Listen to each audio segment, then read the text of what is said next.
hard-earned money. Yeah, that's a Keep it deadline. for us. Yeah, I mean, and GLO can't give us any more time because they've got deadlines with federal government. Do it in the law. And so just, we had originally asked for, I think, March, right? And they said, they did January, so that helped. Do Yeah. it. New invitation. But they're supposed to be sending me a letter that I can then send Clown and Loves game throughout Texas. let them help politic in Washington. The letter from Dixon. Gambling in Texas, I won't be here. That's the reason I left Nevada. I hate it that much. But I watched it destroy my mother's life. Daniel today? I haven't talked to him today. Yeah, he was here. He's here early this morning. Was he? Yes, ma'am.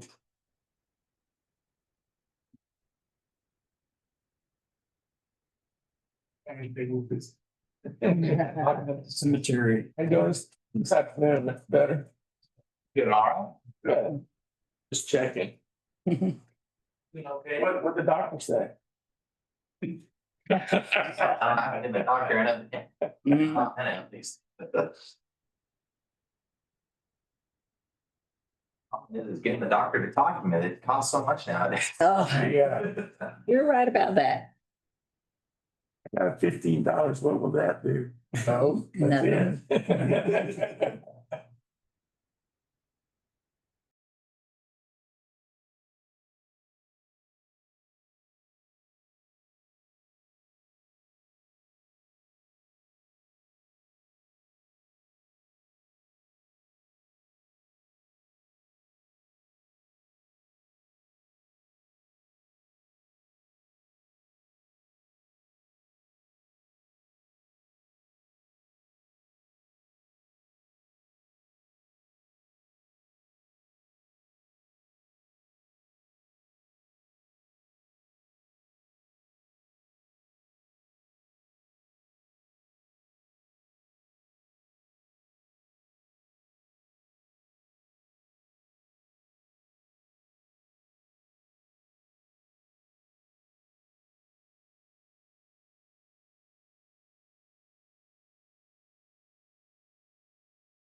that in the next 20 years, because of the storms and weather, the crazy weather we have, I'd like to see the power lines underground. They do in Norway. That's the way they do it in Norway, Alan. That's what they do. Hey, they do that too. Well, there you go. In Norway are kind of similar. Very expensive. Yeah, it may be, but First time. how expensive is it to put up, new lines every time we get a hurricane, people without electricity? Yeah. That we could avoid not all of it. A lot. Can I make a motion on that? Then do a recommendation. That's Recommendation. not on the agenda, but we'll add it. Okay. To get started, we're. Yes, we do. Ready? It's time I will call this special meeting of the Port Lavaca City Council to order on this Monday, July 7th, 2025 at 5:38 PM. We, as usual, usual formalities, but we do have someone signed up to speak to us today from the public.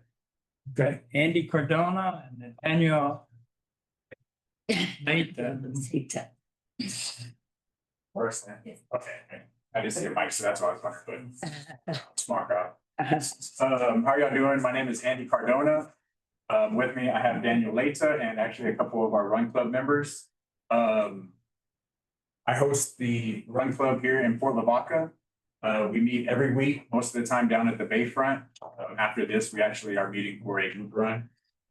We meet every week, like I said, sometimes twice a week. We started off with 12 members in September of 2023. And right now we're averaging about 50 members a week. Oh, good. And at the most, we've had 80 members in one group run. The reason I'm here tonight is to talk to you about So Run Club, the city of Port Lavaca, and Stinger Supplements hosting a half marathon, possibly a 10K and 5K here in Port Lavaca. Okay. Half marathon is a run that is 13.1 miles. 10K is 6.2 miles and a 5K is 3.1 miles. We are hoping to host this in March 21st, 2026. We start really early, probably around 7:30 in the morning. That's most of the time that's what the time the races start. Cooler weather for the runners makes everything a little bit safer, less traffic as well. We don't have a name just yet, but we do have multiple routes. One of the names that we do possibly want to use would probably be Miles by the Bay. The routes that we are considering and wanting to do are, we have one that would start at the Bayfront and run throughout the town. We hit Chocolate Bayou Park, VFW, Lighthouse Beach, kind of stay in that area. Same thing with the 5K and 10K. And our really big goal would be to start in Point Comfort and run over the causeway through Lighthouse Beach to Chocolate Bayou Park and finish at the Bayfront. I know that sounds like a big goal, but I think that this would be a way to bring in more runners, more people. Me personally speaking as a runner, and some of them could say the same thing. Runners want a challenge and they want a beautiful course and they want something that they're going to feel accomplished whenever they're done with it. Yeah. As of right now, that's all I have. Do y'all have any questions? What about safety going across the bridge?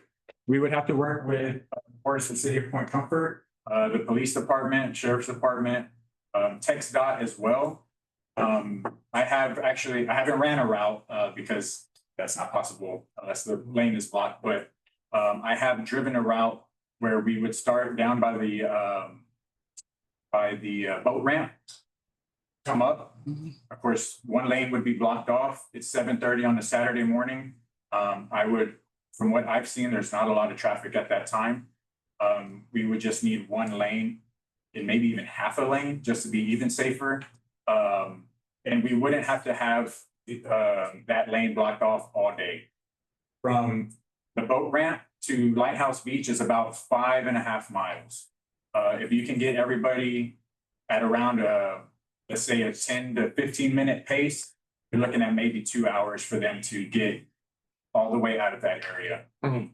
So you're looking at maybe the road or that lane being blocked from 7:30 to maybe 10 o'clock at the latest. Another thing, like you, bringing up safety, we would, of course, need cones, different things like that. Transportation is another thing that, we have already considered. There's not really any way to get 100 people to park down at there is, but, we don't want them to park all at the boat ramp area in Point Comfort. We would want to partner with CCISD and have everyone park at the bayfront here in town. And then buses transport everybody there. That way, once they're done, they don't have to worry about going all the way back to get their vehicles. They're already down at the bayfront. Also, when they're finished, we want people to stay. We want people to come to Port Lavaca, see the city. The night before would be our packet pickup where they get their bibs, I guess you could call it a swag bag. They get different things from local vendors or local companies. That would be the night before. Meaning they would have to, people that come from out of town would have to stay the night at our hotels and eat at our restaurants. And you said about 100 runners. Honestly, I think we would get more than that. Last year I hosted a 5K, actually. it drove- Also with me, yeah. Yes. Our and group. We had about 6, Enjoy 7 having- weeks to plan, and we had over 120 runners. Yeah. And it brought in about $3,000 just in those couple of weeks. And And it helped us out about $1,700, $1,800. Yes. Yeah. I think that the way that myself and Daniel network and market, I would actually just say network with other run clubs, different supplement companies and different things like that. We go to different run clubs in Houston, Corpus, Victoria, San Antonio, Austin, all of these places, and we have connections that I really believe that I can bring, or we can bring in people from those cities to run this run. And they're very organized. Ours was the very first and they were very organized. They had it together. We're gonna have to direct you to our events coordinators, And we have met and started the discussions. and she can help you with all the details. Coming back to council for permits. Yes, yes, I know we would, of course, like I said, we would need permits, everything like that, but like I said, I truly think this is a market that hasn't really been tapped in Port Lavaca, in my opinion. It's a different ethics, and I think that the fitness community is really growing, just from our run club. Like I said, we went from averaging about 12, so right now we're averaging 50 people. And it's not the same people every time. We probably have around 150 members, and they're not all just from here.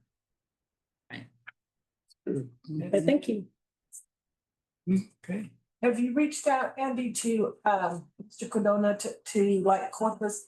You know, they closed one of the bridges at Beach to Bay. Yes, they So, actually closed You know, their our big bridge bridge. is little Yeah. compared Yes. to theirs. So they actually closed the beach I'm sorry, they closed the beach too, but they closed the bridge that is in Revival, that Flower Bluff. Loudly. But they also closed their main bridge, Harbor Bridge. And they're gonna close it again in November, the new bridge, for a half marathon as well.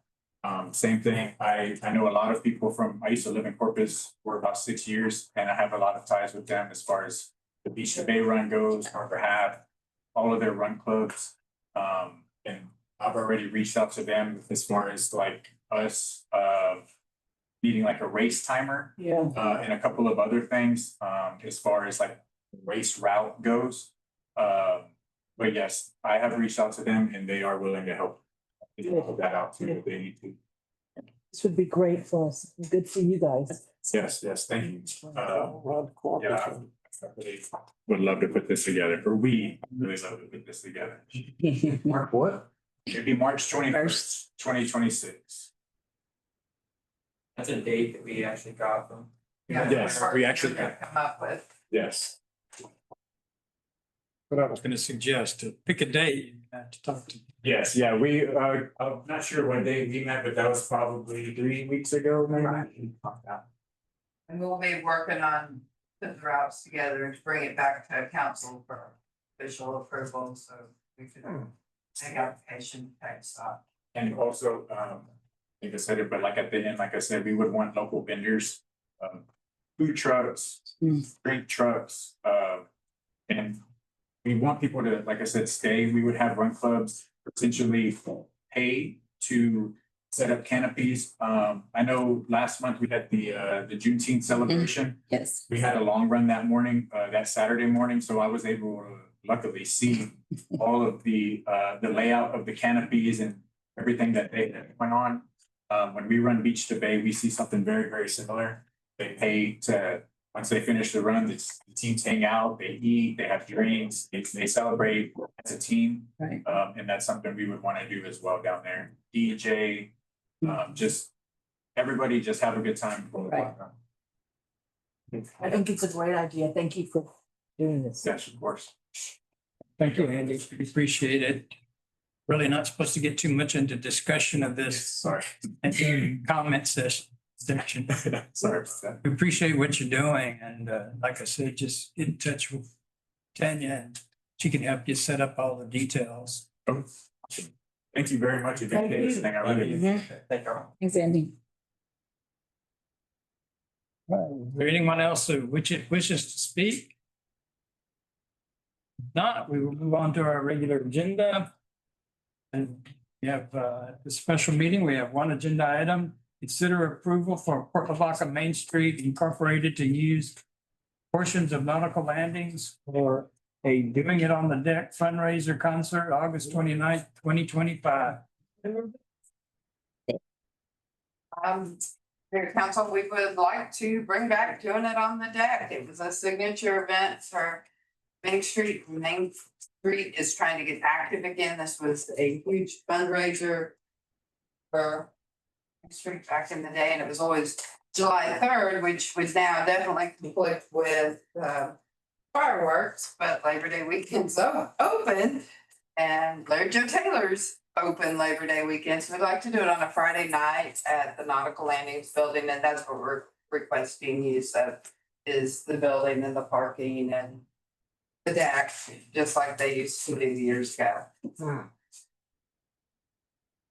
Not asking for any money. What kind of statement? For any money. Construction will not conflict because it won't have started yet. It should start hopefully right after this. Is that deck safe for large?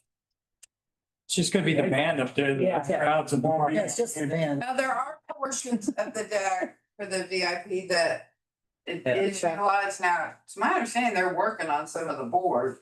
I haven't read. I mean, we had a project, the year before last, we replaced a lot of rotten boards up there. I mean, it's an ongoing thing. We find any rotten boards, we replace them, but it's, safer than it was the last time we had. Better shape than it was back when they put on the. Oh, yeah. As long as Larry Joe Taylor is willing, he He's willing. left last time, there was got an argument, I think, with Terry. Yeah, well, I think he's chilled a little bit and, fondly remembers the whole place, but who knows? Maybe he'll get in an argument with me. I doubt it, but. Okay. We need a motion for this one? Yeah, It's an action item. Yeah, I'll make a motion to let Port Lavaca Main Street use portions of nautical landing for Doing It on the Deck fundraising concert on August 29th, 2025. Second. I didn't know any waiver fees or. Yes, it's a quick waiver of fees. Justin? You didn't mean to include in your motion to waive all fees? Hold on. Yeah, that's the way I understood it. It was come from the Main Street group. So we have a motion and a second to approve the Main Street, Port Lavaca Main Street Incorporated use of nautical landings for a Doing It on the Deck type fundraiser, August 29th, 2025, and waiver of all fees except for alcohol fees. All in favor, say aye. Aye. Opposed, same sign. None opposed, motion passes. Thank you. Make sure about the electrical hours. Is that it, Cody? That's all we got for this, action. Okay. I was trying to remember what. There's a workshop. items. Well, we need to adjourn. So do we have a motion to adjourn? I made a motion to adjourn. Second. Motion and a second to adjourn. Did you get those, Mandy? All in favor, say aye. Aye. Opposed, same sign. Opposed, motion passes. Way in the back. All right, we'll move on then to our workshop meeting, and I will call this workshop meeting Port Lavaca City Council to order on this July 7th, 2025 at 5:52 PM. And of course, we skipped the formalities, and once again, I have to ask if there's anyone here that wishes to comment this meeting. All our comments have left. I see no one here. We will move on then. And we will start with agenda item number 1, review and discuss proposed edits, upgrades, improvements to the HR and workplace policy. Chapter 5, formerly chapter 4, leaves of absence, chapter 6, formerly chapter 5, compensation. Jody, you want to start it? Yeah, you recall a few months ago, we did workshop the chapters 1, 3. And we're now ready to workshop the next 2 chapters. I'm gonna hand this over to Brittany, who's been working very hard on doing this. The goal is to get this done this calendar year. And I think after today, we'll still have what, 2 more? After today, you will have 2 more chapters and then the safety policy. Then we should be. We've kind of broken it up in sections, so it's not so overwhelming each time we look at it. So today is chapter 5, leaves of absences, and chapter 6, compensation. So I think Brittany, we can probably just kind of go through it. Yeah, I think last time you guys kind of already had some questions or concerns from the get-go. I don't know if you guys have any already. All the changes are in red. Yeah, everything in red is changing. Anything strike through is removing. I had one, but Fine. What is it? on the sick leave incentive program, Yes. and there's no changes here, but I thought we got rid of that in lieu of adding an extra holiday. Didn't we just, wasn't that what we did? Or did we get No, rid of something else? decided to keep the sick leave incentive, but still add the holiday. And so Yeah, we added president. I think the discussion was if we were going to do the remote work, but those people would That not, was one of the discussions. yeah, that I those think people the other wouldn't, Discussions was we were giving them a holiday instead of giving. Because they. so then we did need to remove that. I guess maybe I would understood on that one. Had talked about removing that and giving them the extra holiday. I can look back at the minutes. Yeah, because I don't. That was a while back, so. memory is often faulty, but Slightly remembering. Let me double check that. Okay. I mean, it looks like you had a lot of detail and fixed some vague things, so that's all. So just going briefly, the first thing that I'm proposing is on the vacation is increasing the payout or the carryover, so to speak, from 18 for regular full-time, 18 to 30, and for police and fire from 18 to 30. That's Pretty standard. pretty standard. So. I have a question. That's good. These, on regular employees. Mhm. They get 8 hours. For 1 day, right? 8 hours for the month, For the month, which will, yes, so that equals 1 day okay, and, after a year. right, and the policemen, Mm-hmm. and firefighters Mm-hmm. get one day, but theirs is 12 hours, right? Yes. So after, how do they get like a week off? Either employee, regular employee or police firefighters?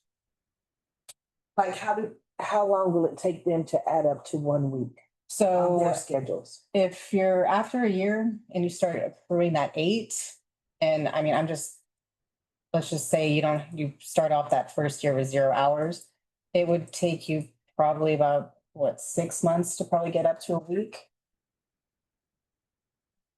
So 8, So this is after the first year. 5 months. It will take them 5 months to get to where they have a week off, as long as they don't take any while they're accruing.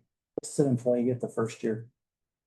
They get 4 a month for regular full-time, and then 6 for police and fire. After 3 months. Immediately, Immediately, yeah. immediately. So how long will it take the police department to get a week off? Working 12-hour shifts. 3.5 months. In the firefighters? Don't the firefighters work different shifts? 4 months. Is the question, is it equitable that Yeah. no matter what shift or hours you work, you're accumulating at the same rate? So I know that Joe did hand me something this morning. He did his own kind of analysis of what comparative cities around us, what they accrue for firefighters. Looking at it, it fluctuates. I mean, you have some that actually accrue less than us, and then you have some that accrue 12, and then you have some that accrue more. I mean, so it's really just a question, I guess, of what that department is looking for. You saying nights versus days, or what's the difference in the shifts? I guess my thought was, the question is, is everybody accruing at an equitable rate? You know, whether everybody works different shifts, but are they based on the number of hours they work in, are they accruing days? Solace, how is your shift? Is it a 12-hour shift or? Yes, mine particularly, I work 8-hour days. Okay, Forest patrol guys, they work 12-hour shifts. and Chief Reyes, 48 hours. 48 Yeah. hours?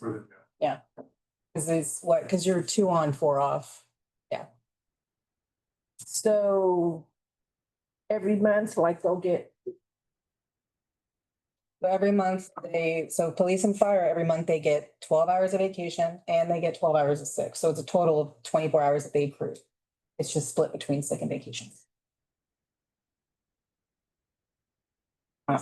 well, The cap right now is 18 days. So you can accrue, I mean, whether you use it or not, that's up to you, but you can't end the fiscal year with more than 18 days. So I'm giving them more. So when you say 18 days, what are you saying? 18 8-hour days or 18 12-hour days? Both. So police and fire would be 18 12-hour days for regular. That means that the fire department, police department can carry over more hours than. but they work more hours. Then she works 8 hours, he works 12, and he works 48. Yeah, but we're talking about carrying over, we're not talking about work. Oh, But I mean, if you. Police and fire work about the same amount of hours per week. It's just that Joe has them working 48, 4 on, 2 off, or no, 2 on, 4 and off. I get that. I just want to make sure that they're getting as much time. Yeah. Both those entities as a day, Yeah, the other entities. This how, you know, yeah. I know, because their days are like, well, you know, their days are longer. their days are longer, so they should be able to have Yeah, for them to take a day off, off. hours, 12 hours instead of 8. Yeah. Just want to make sure it's. Yeah, that's interesting. And so this is on top of, like, after 5 years, they get 4 weeks, after 10 years, they get, so. Yeah, because This is on top of that. this is on top of that. So I mean, you could end, and that's kind of why I'm saying, why I added the payout part, because you could be an employee who has been here for 15 years, you don't take vacation. I mean, whatever, that's on you. So you started the year off with your 30 days. If you don't take any vacation, you're going to get more hours. And then if you hit your anniversary within the year, then you're getting more hours. So I'm just making sure that you only get paid out the 30 days. So that's good. Why is sick leave up to 90 days? That has been like that since, oh, well, since I've been here. So I think the thought of that was so if something were to happen to you, you have 3 months, which is FMLA. I mean, So is that 3 months on top of it in a way? 3 months is the max you can take for FMLA. Yeah. Legally. So I think, 90 days of accumulated sick leave. well, I mean, once your FMLA is out though, I mean, I don't know. I think that, I'm assuming that was the reasoning. Okay. But that's kind of why I'm in here, I was gonna get to that part, but there's we have a vacation donation program, but I'm changing it to, or proposing to change it to sick pool, which is actually more what it is, except we just don't have it where you can donate your sick. So you can only donate your vacation right now. A lot of other cities actually, it's really mostly sick leave that gets donated, not vacation. That's the whole point of it. It's a sick pool, not a vacation pool. Which would cut down that amount that somebody has in their balance for sick leave if they're actually donating it. So do we have a lot of people that have 90 days? Mm-hmm. So, and at the end of the year, September 30th, if they have more than 90, it gets cut, yeah. you literally lose it. So if somebody was sick for a period of time, they had quite a bit of sick leave. And they worked for the fire department. They would take 48 hours of leave and then they'd be off, how many hours, Chief? 96. 96. So what I'm getting at is you got the guy in, say, Wayne's department who's sick, just like the guy in the fire department, got plenty of sick leave. But then when he takes off, he's using 40 hours every week. As opposed to Joe's, he'll have 96 extra hours to recover that he only used 48 hours, but this guy's already used 80 hours in 2 weeks. So to make it equitable, we should add extra 9 days to carry over so they can carry over more leave in case they do run into a situation like that. Do that. You see that? Can you figure that? It's gonna be for the whole week.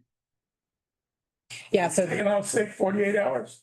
Well, they take off 2 days, that gives off The whole that week. week, so we could get off, they basically 48 hours, wherever they're working a week. but Joe's shifts are a little bit different because you got 3 shifts essentially. You've got the 96, the 113, the 127, based off the rotation. So Usually these two guys, don't you have to replace your employees that are calling sick or that have been sick? 6 on a shift, if one guy's on vacation, one guy's sick, I need a minimum for work at each station, that's when it's, I'll make sure I make every call that day, for sure.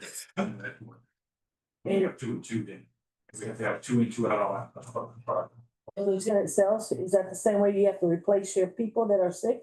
Yes, so we run them 2 on a shift. So Brittany, if one of your accountants are out or one of your girls are out, they're out. Or you don't replace them. yeah, I mean, we're just down a person. The skill set's a little bit, Yeah. who do you call in?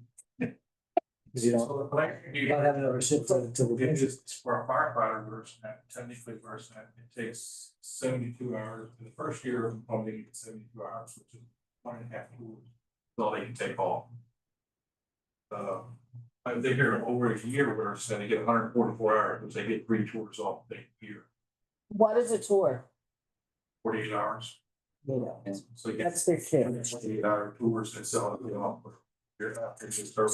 The first year, 1.5 tours off. And, you know, regardless of how many days they take off, I was just trying to be equitable with the amount of time available for, they go through a year and they don't use any sick leave, but yet, I don't know, maybe 2 years, they can't carry over X amount of hours because they've already come to their max on 18 working days. Yeah.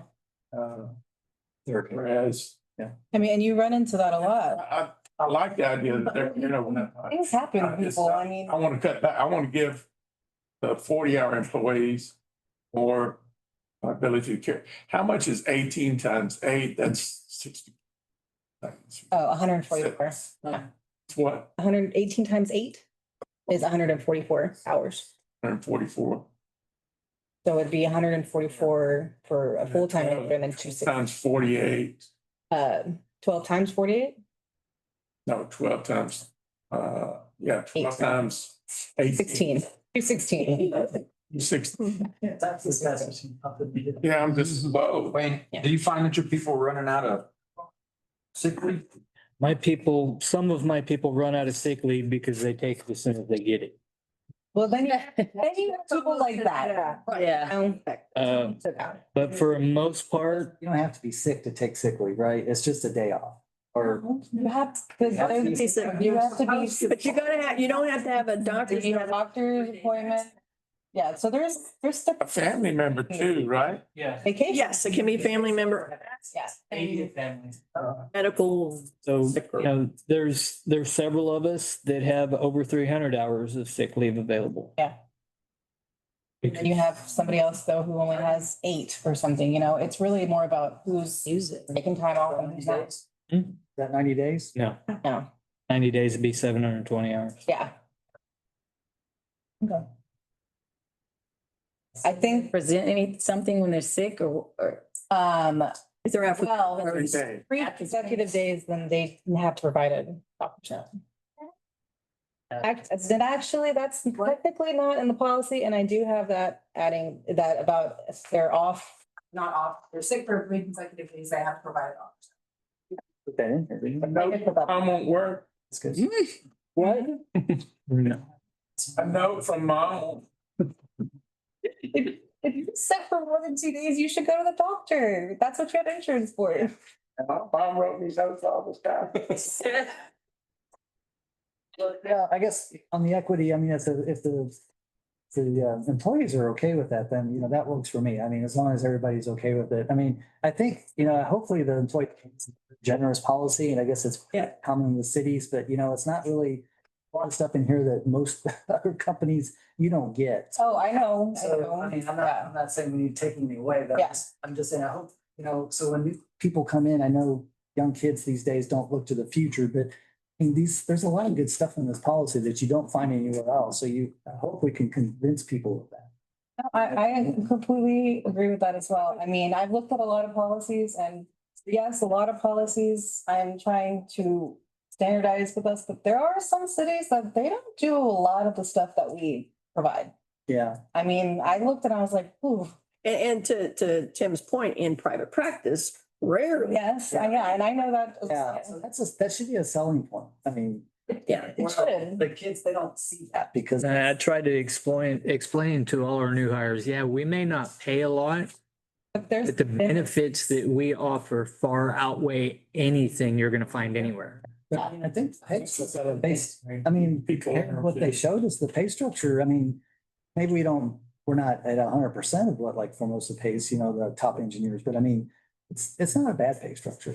Yeah, but that's not, these younger kids, that's not what they're looking at. They want immediate satisfaction. That's what they've learned. Dollars. Yeah. You can spend how you want, not in case they get sick. Yeah.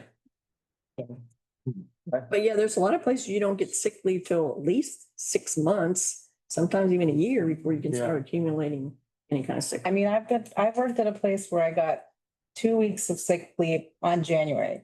And if you use that up, well, then you don't have anything for the rest of the year. Yeah, but there's no carryover, either. You use it or lose it. Yeah, I mean, it's And that's where most employees, you use your sick leave or you lose it. And then every year you have the same days. I think this is pretty generous. I mean, I do. If the, and I mean, I don't have an opinion on the hours, you know, if the employees are okay with it. Vacation.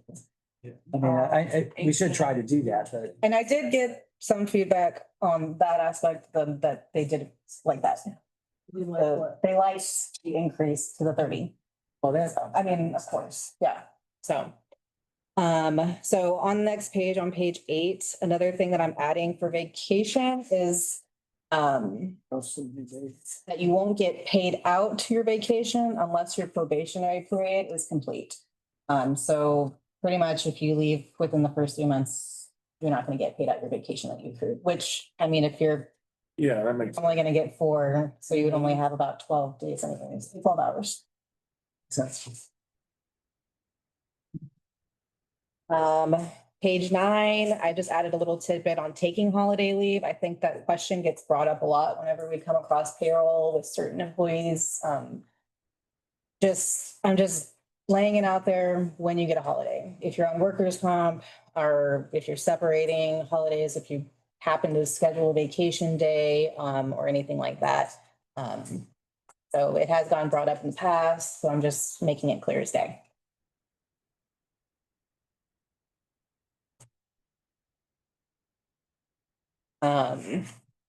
So if holidays like on Wednesday, you only use 4 day vacation. Because you would get paid your holiday. You would get paid for it. Yeah. Sick leave on page 10, I just added a general policy here at the top to just kind of explain what sick leave can be used for. And obviously, that you need to notify your supervisor prior to the start time. And I did add that if you're sick for more than 3 consecutive days, that you do need to provide a doctor's note.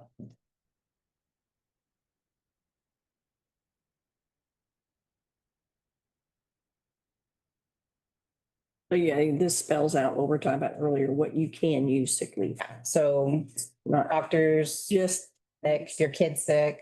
So I'm sick Thursday, Friday, I'm off Saturday, Sunday. My sick days start over again, Monday, Tuesday, Wednesday, and then I have to bring a doctor's note.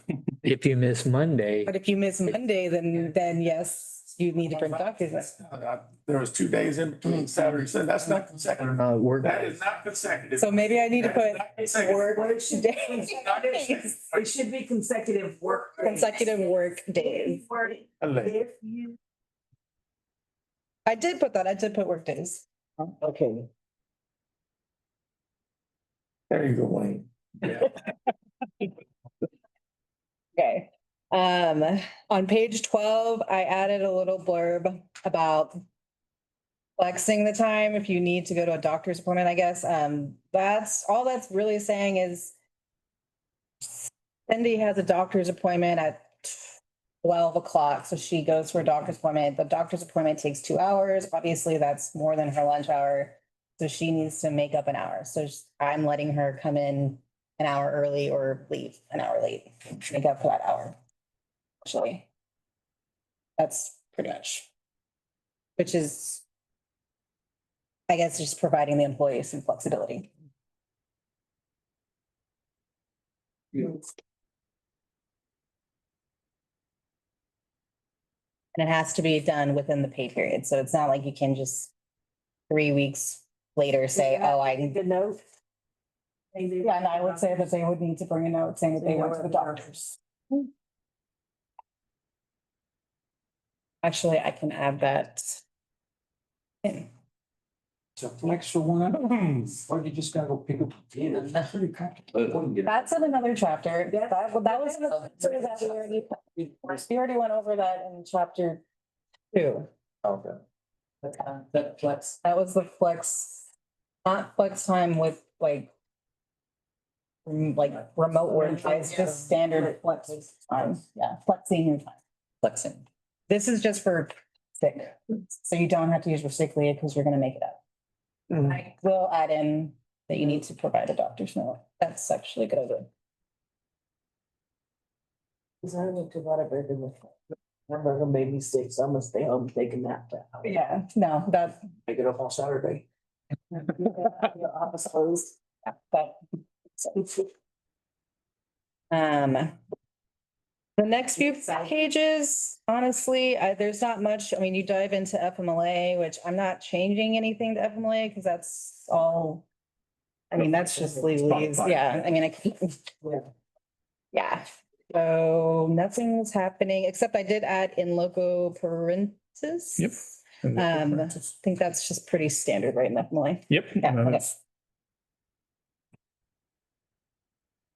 So the next proposed change would be page 19, which would be the leave of absence without pay. I did go pretty extensive with this one. I think this was one of the ones that was kind of vague, so I just tried to make it a little bit more detailed on the whys, the hows, and the whats, and we can use the policy. I don't think we've had to do this very often, but you never know. There's been a couple times. Just a couple of times. But all I'm really just trying to say is, I'm giving it a maximum of how long this employee can be on a leave of absence without pay. Obviously, they would need to exhaust all of their leave. The criteria for a leave of absence. Reasons for a leave of absence, and then obviously they need to provide some sort of documentation for why they're trying to be on a leave of absence. Other employment during that leave. And the part, this hasn't changed, anything greater than 30 days requires city manager approval. Yeah, the leave of absence requires city manager approval. And then reinstatement once you're done with your leave of absence.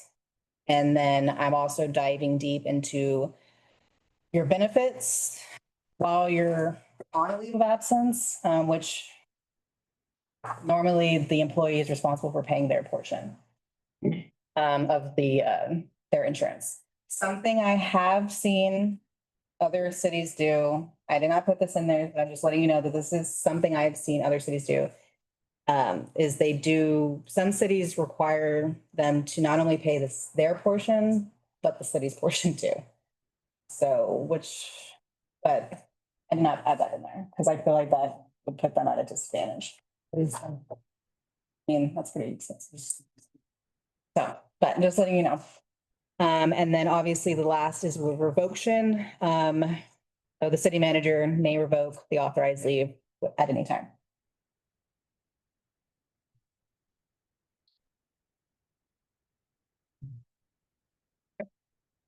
But during that leave of absence, without pay, are they still accruing seniority? No, they're not. They shouldn't be accruing any leave. Is it stated in here? Should state.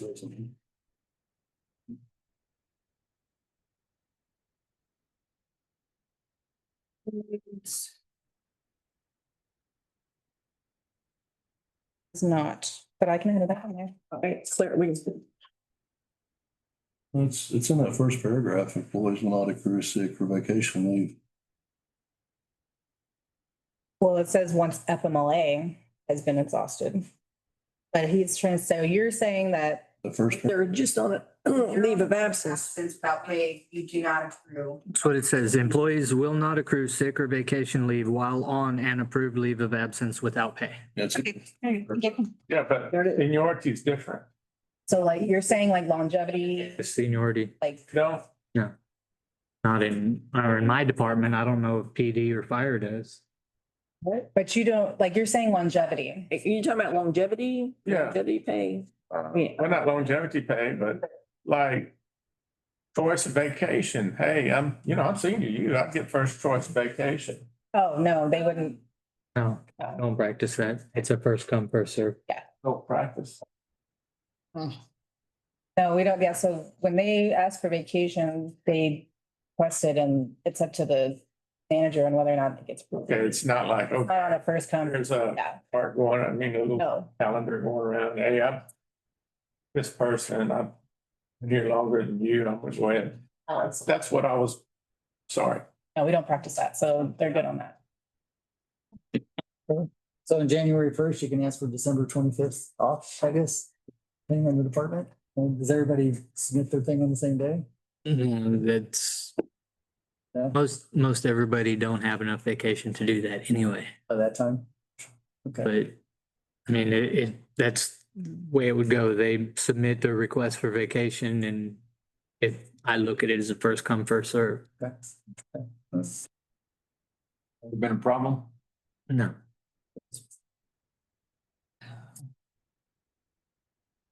January first, I would request sick leave for December 20th. You're gonna start coughing now. Anyway, why would you request it? 23rd. It off. He's moved to the fire department.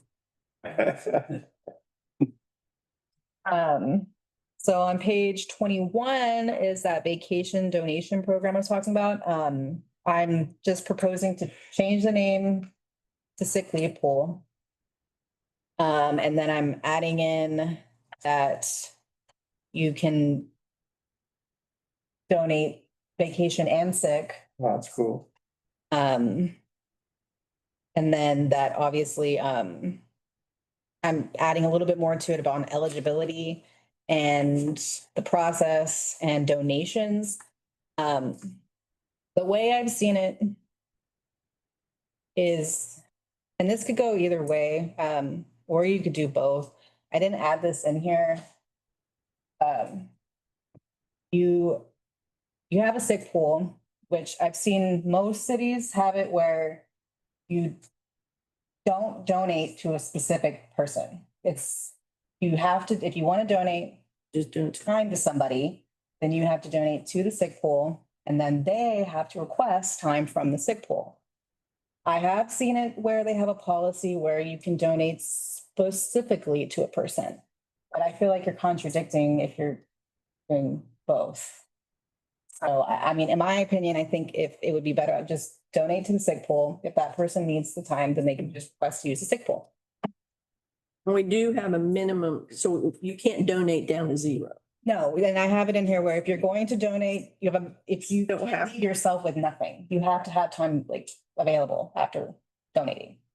And just wipe yourself out because you're trying to donate all your time to the sick pool. Yeah, and then you get, And then you need sick leave later. No, it's not the case. This is for people who have high amounts of leave, who are wanting to be really nice and donate. So other people who don't have a lot of leave, who need it for a catastrophic event to use. And it has to be something catastrophic, I guess. So, I mean, maybe maybe not catastrophic, but for a medical reasons. well, there's something in here, you FMLA. like a minimum amount of time before you can even use sick pool. Yeah, so you have to pretty much be out for 10 consecutive work days. Or you're even eligible to apply for. 10 consecutive work days, I believe, is what was already in the policy. Yeah. Wouldn't you already be out of your sick days? And that's the reason you're dipping into the pool? Why would you dip into the pool if you still have days available? You can't dip into the pool until you've exhausted all your leave. Yeah. Oh, okay. So that's just saying that you would be eligible to use the sick pool because you've been gone for more than 10 days. So that obviously means that there's something going on. So you're not going out So- partying it up and getting Yeah. really hungover, burning up your Needing this. 8 hours and then asking for 8 more because you just don't feel like coming to work. So are you thinking, Tim, I'm just trying to figure out what you're thinking here. Are you thinking that you're out of sick leave, or you're down to your past 10 days and hey, then I'm gonna use my 10 days and then be able to access the pool? Is that what you think? Or could it be that they only had 3 days of sick leave left and they used 7 days of leave without pay, and then they're able to access? Both. Is that how it might work? Well, yeah, because you have to exhaust all of your time before you can even use it. So I mean, you could. Somebody's gonna end up without leave, without pay before they can actually access the pool, most likely. Somebody. They plan it just right. Yeah. I don't think. Yeah, you just, require them to take vacation days off of them. You have to exhaust all your leave, so every outlet of leave, it has to be exhausted. So sick, vacation, emergency, the floating holiday, all of that has to be gone. We'll accumulate a lot of days. There's 0 in it right now because nobody wants to donate their vacation. I ask every year, I have asked every year if anyone would like to donate, nobody ever wants to, so. That's the thing, with the Well, except for Joe. sick leave with you when you leave, Right, right. but you can take vacation because that's earned paid time off. So nobody wants to give up money that's theirs, but sick leave money it's the city's money basically, so you know, we shouldn't have an issue filling up the sick pool. Not if it includes them being able to donate sick. I know. You don't get, I was going through all my health issues. There was several people that stepped up and helped. And they were donated specifically to. but they were donating vacation. Well, yeah, now it'd be sick leave. Yeah. Well, now they would be able to do sick leave. But see, it's, So you get paid for your, Yeah. if whatever's on the books, when you separate from the city, if it's annual, you get paid for it. You get paid for those hours. You can have 90 days of sick leave and it's just. Right. Oh, yeah, it just, I mean, it just. Which it's not, I mean, Station. it's a Well, city provides, but it's not an entitlement to you. I will tell you, just, I don't think, it's not really gonna affect much, but, in the next year's audit, I believe, obviously, you know, we have to record our vacation as a liability. Well, we're gonna have to record our sick leave as well. So even though we don't pay it out or anything like that, that still has to be reported as a liability. But that's just a change. I mean, that's just audit accounting, but this would. Well, it's not spending us. if they were leaving the city and going to another position somewhere. It might come a rule of thumb that, hey, we're gonna donate our sick leave, and that really would be a liability. Well, and that's why with this, it has to be voluntary. So I can't. If you're separating from a city, you have to sign that you're wanting to voluntarily donate your leave. I can't just take it. Well, I'm gonna donate my sick leave when. But if you're leaving, you're not gonna get paid out of it. I would think as a good person, you would just donate it, but I don't know. I mean, you, When I leave. I guess. But I can't, I've been asked this a lot of times and I only say it has to be voluntary. I can't just take it. All right, see you ball game. Yeah. Hey, take care, Justin. All right, just. Glad you can make.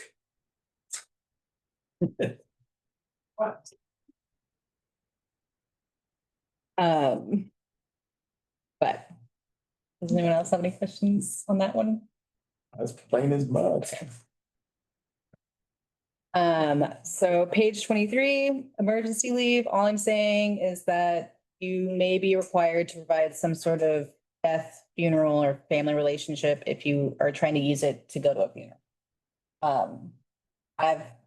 Some people already do this. They provide like the pamphlet or the obituary type thing, just letting me know or whatever that it was an immediate family. It wasn't like it was just a friend that you wanted to go.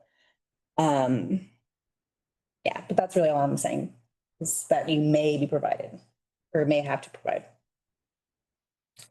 The same thing with other forms of leave.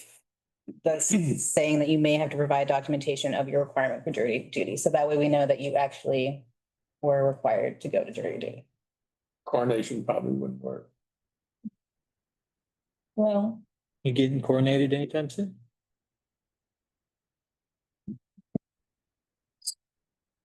yeah, that's all I'm saying on this. Okay. Next one would be weather leave. This is kind of already stated in our disaster policy. I'm just reiterating it here in this chapter because you don't know what the employee, what chapter, when they're thinking of weather leave. They may go to disaster, they may just want to go straight to weather leave. The only thing that I will say is a little bit different from the disaster to this is we don't have in our disaster policy, and I didn't get to discuss it with you, is we don't have how the city will report the closing and reopening of the city offices on here. So I have a paragraph just stating that we will report it on the city website and with local media outlets. We don't have that in the disaster. So, Yeah.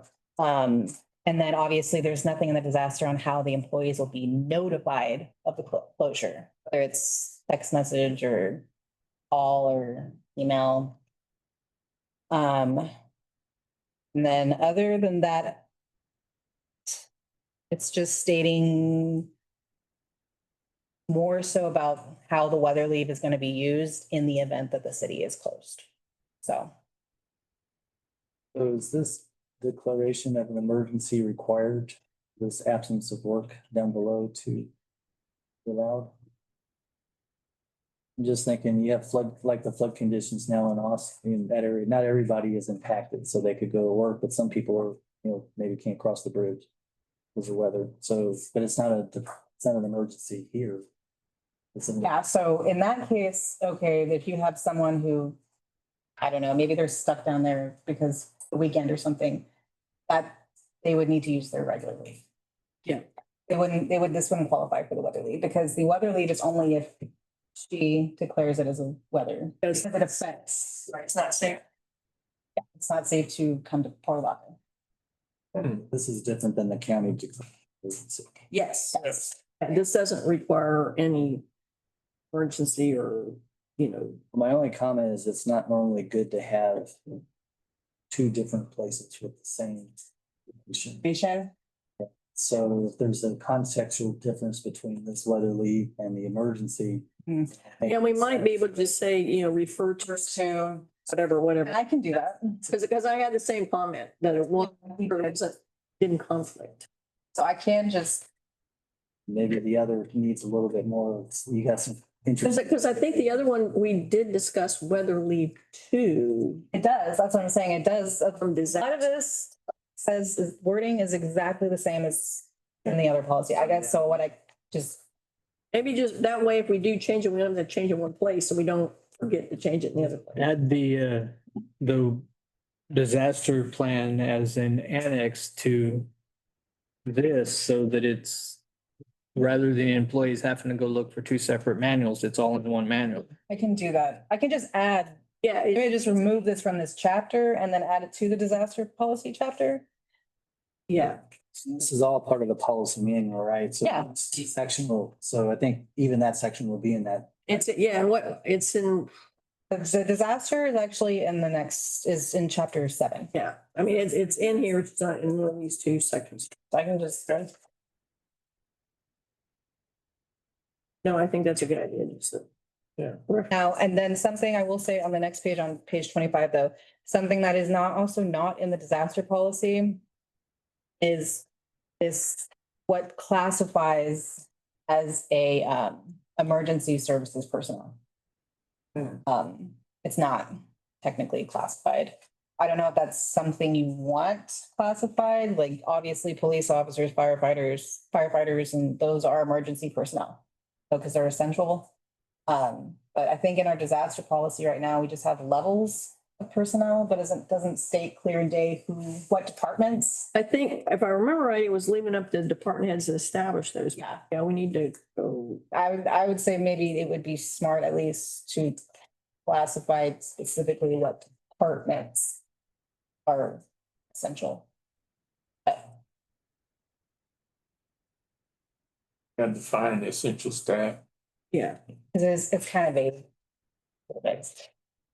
I could see the person who does payroll being an emergency required, right? They would Yes. do it from home. Yeah. That would be one, yes, because everybody starts to get paid. Would like to get paid. Yeah. Uh, So. Okay. Okay, so 20 or page 26, I added administrative leave. This is also something that happens, but we don't have a policy on it at all. So I'm just adding in a policy on administrative leave. I don't think this has only happened maybe a handful of times since I've been here. But I know it can be a little confusing just because, I mean, Or given Day off or, Well, I mean, either you're on administrative leave because of certain circumstances. It could be for any amount of reasons, suspension or, legal, whatever the case. But the question is always administrative leave with pay, administrative leave without pay. I mean, what happens when you come back from administrative leave, and so on and so forth. But I'm just trying to add an actual descriptive policy on administrative leave. So How would you determine pay or no pay? I mean, that would be up to the department director. don't have any criteria for that, or do you just make a judgment? I think, I would say we need criteria for it. Especially if one gets paid and the other one doesn't get paid. Yeah, that's. That looks like a lot of suit waiting to happen there. Yeah. It's better not to have words. I don't know. I mean, I don't know what you guys have come across related to this. Usually when it's administrative leave, it's not paid because there's something. Yeah. So. I've Paid administrative. been under circumstances where it hasn't paid. But I think it was circumstantial. I don't know the full story. Obviously, I'm not in that department, but. Yeah. This question. But I can look that up and. yeah, no, and I know we've shared these all with Anne Marie, but we haven't got comments back on anything yet. On the next page as well, page 27. So this is actually, we're not required to do this because of our population. I think it would be nice for our firefighters and our police officers to provide some sort of mental health leave. I mean, we're not required. Some cities are required, but we don't meet the population threshold for it. But I do think it's just nice to offer our. Do you recall what that population threshold was? I think it's 30,000. Yeah, so we're not there. I want to say it's required if you have 30,000. There's 3 work shifts. Would that be 3 tours? 3 tours or 3 days?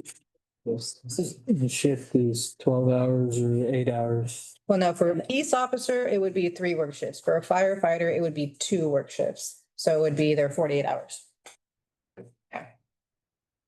And then peace officer, I guess it would be their 3 12-hour shifts. And this has been something actually that got brought up to me when we had that incident with the guy. Oh, shoot. Done, actually. And we don't have anything, but I mean, I think I'm stating just for police officers and firefighters. I mean, if we wanted to make this for every employee, we could. Obviously, it would be a case by case basis. So the first sentence is provided to all city employees. Good. And then you go to the Texas code. So I guess I did say that. Okay. Well, what's wrong with providing to all city employees if Nothing. tragic event? There is nothing. I think it's just policy is required just for peace. Yeah, I think that the law just. Actually, and it's actually it's not required for fire. It's only required for peace officers.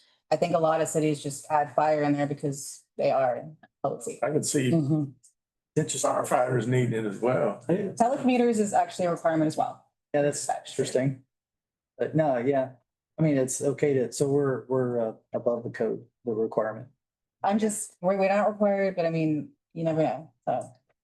I can make it where it is all city employees. I mean, that's what I'm stating apparently in the first. Well, I think if I do it all city employees, I just need to add specific language in there. Obviously the definitions, and I don't know if all, I guess, regular full-time employees or public works, I would just need to specify the same, like what days. I'm assuming 2 or 3, because that's kind of what we're giving. You can remove the definition section just because it's all city employees. Yeah. Remove the sentence that says furthermore recognizes firefighters, because it's okay to leave the Texas code in there because it should be above and beyond what's required. And so we still define traumatic event. need Yeah. that, but you don't need, I don't need to find every, yeah. it's any employee based on whatever. Well, and then, okay, I don't know how you think, if I, rather than completely removing the furthermore part, could I just leave furthermore, the city of Port Lavaca recognize the impact a traumatic event can have on the mental health of all employees and extends the same benefits coverage to them, rather than just segregating firefighters. Okay. Okay. That's clearance by mental health professional, would that include a counselor? Okay.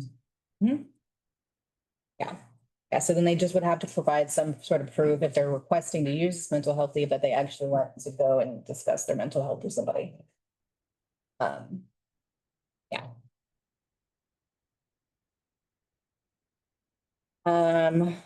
Okay. So then we hit the next chapter, which is compensation. So page 29, and the classification, the pay plan, all I'm adding is that obviously I'm just stating that based on the budget and if funds are available, is on the adjustments for merit increases.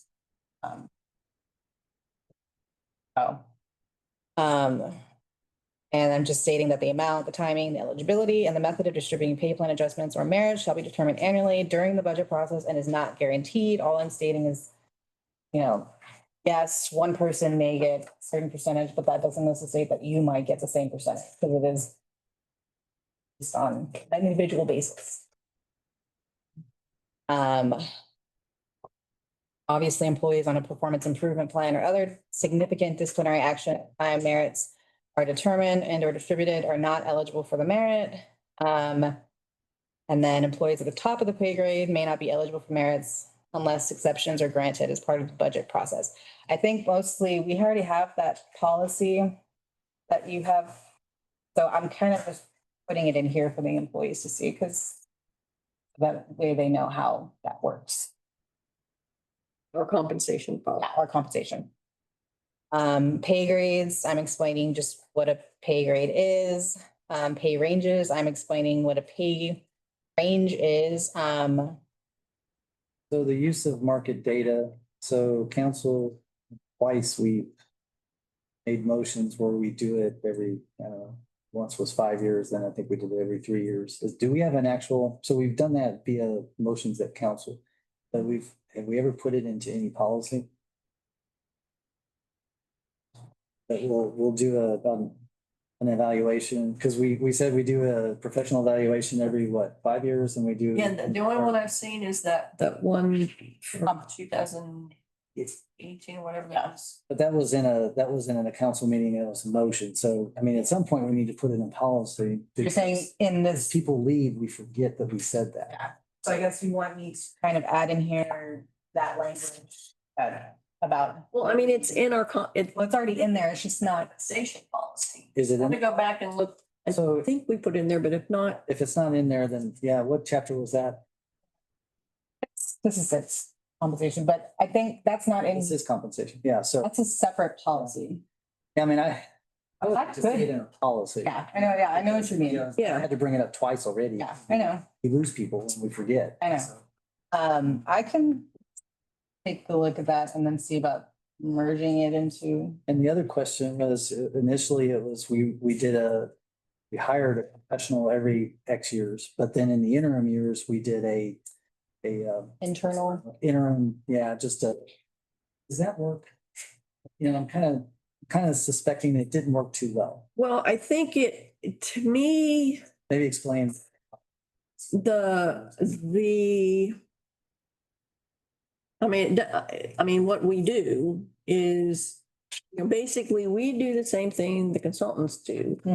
Plus, they've got more experience to interpret some of that, and we're just getting raw data. Share data with the city, so, see, like, we thought we could just use TML, but nobody shares data with TML, so there wasn't any data to use. There's a lot of, Getting better. there is a lot, but it's not the same data. There's some, it's not all apples to apples.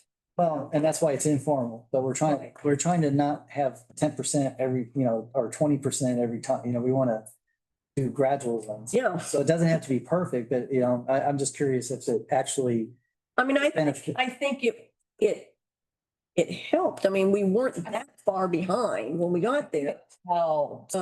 Because Make sure, because I don't want to waste time doing something. Yeah, I am. But if TML would actually populate their database with data, then I think, I don't know, that may be I something. mean, what we did the few years that we were doing it ourselves, up until this year, is we did everybody that was in our group of cities that we do with the professionals, right?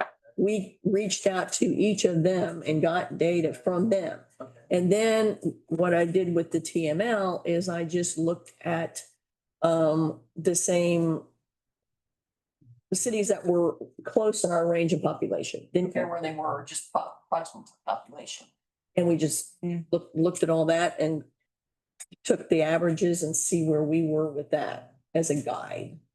Yeah.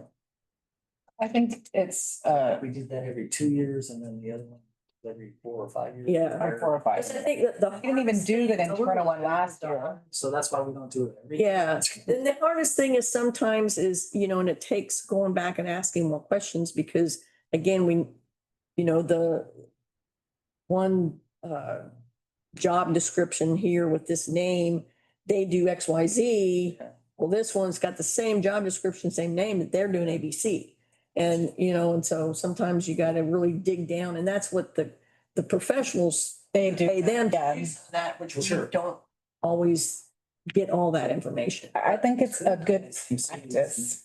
Historical data. Yeah, and They don't match we do have exactly, that. but they had a 3% increase generally across the board, even though it's not so at least it's a 3% increase. It doesn't have to be a. Right, and the thing is as we're doing ours, they're all doing theirs, and so we've got they're giving us last year's data. Yeah. And so If it's helpful. we're kind of always behind the 8 ball. I think it needs to. It's a benefit, yeah, Somebody is making sure it happens. No, I agree. we've been doing that. Yeah. Okay, so then on the next few pages, all I'm adding, I'm just making it consistent, I guess, for whatever reason. It wasn't consistent. I mean, you had, some of them don't have biweekly, so I'm saying that all employees are, non-exempt employees are paid biweekly. There's 26 pay periods per fiscal year. And when the work period begins at 12 a.m. on Thursday and ends at 11:59, 14 days thereafter on Wednesday. That's everybody. So, and I'm just pretty much added it in every single type of employee. There's no confusion on, everybody is the same. Why you choose Thursday as your starting day? That has been that way since, I actually will tell you, I proposed to Susan a long time ago why that was, and normally it's actually Monday through Sunday. That's pretty normal. I don't, normal is Monday through Sunday, so I don't know, I've never, which is why I haven't bothered. You change financial systems and then you can do it all. I mean, but that means you're gonna have to find a good time to do it, and then Good time. there's no good time. You just have to do it. So, yeah, you just have to do it. It's no matter, I guess. So, okay, page 32 is the meal period. All I'm saying is that normally what's provided is a 1 hour unpaid meal period. That's obviously, police and fire, I'm pretty sure theirs is different. And then I'm adding in that meal periods taken should be no less than 30 minutes daily, and that supervisors are responsible for scheduling the time for employee meal periods and take into consideration the workload, and that the supervisor can change the frequency and length. But plain and simple, But we're saying at least 30 minutes, and at least 30 minutes. down to 0 or. Yeah. Like, I can do a 10-minute lunch every day. No, it's gotta be at least. Yeah, it has to be at least 30 minutes. So when people are working 8-hour days, Mhm. you guys, you're actually here 9 hours, right? If you eat lunch, you're Yeah, at the end of it, I mean, you're, 9 hours if you take that out. paid for 8 hours and you take that hour lunch. Yes, which you're paid So 8. if you're on a 4-10 schedule, do they work? You still get the hour. You still get the hour, but are you still only working 10 hours or are you working 11? It would be 11 if you're taking that hour lunch. But you only get paid 10. So, yeah, same concept. So, and the next change is on call and call back pay. I don't have this in here. This has been brought to my attention. And actually, I looked at a few comparative cities around us, and this is pretty common, is the city, you can provide $100 per week in additional pay for whoever's on an on-call status. So that doesn't mean that they actually get called in, but they're just on call. So they're getting some sort of additional pay just for being on call. That is something that is pretty common. I do think that Wayne's guys for sure would appreciate that. And looking at the budget for something like that, I actually found out that we have been budgeting for on-call, specifically for on-call in the streets department. I don't know why. I'm wondering if that's budget, there's a budget line item in there, but that was to take care of the pay when they're actually called out. Maybe, but there are no on-calls for streets. So. Oh, for street. Yeah, it was specifically for streets. So I don't know. I mean, I'm sure that's what the reasoning behind it was for, but there is no on-call for streets. So in doing something like that, honestly, the additional cost really wouldn't be that material. I mean, you're talking $100 per week. So if you're saying Wayne has one on-call parks guy. So that's $5,200 a year for just the one on-call person. For parks.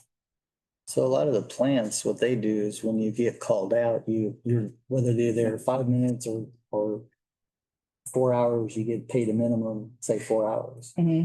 So that's how they cover that. And there's cities that do that too. I think that the only. Are you guys ever there at one? I tried that. Yeah.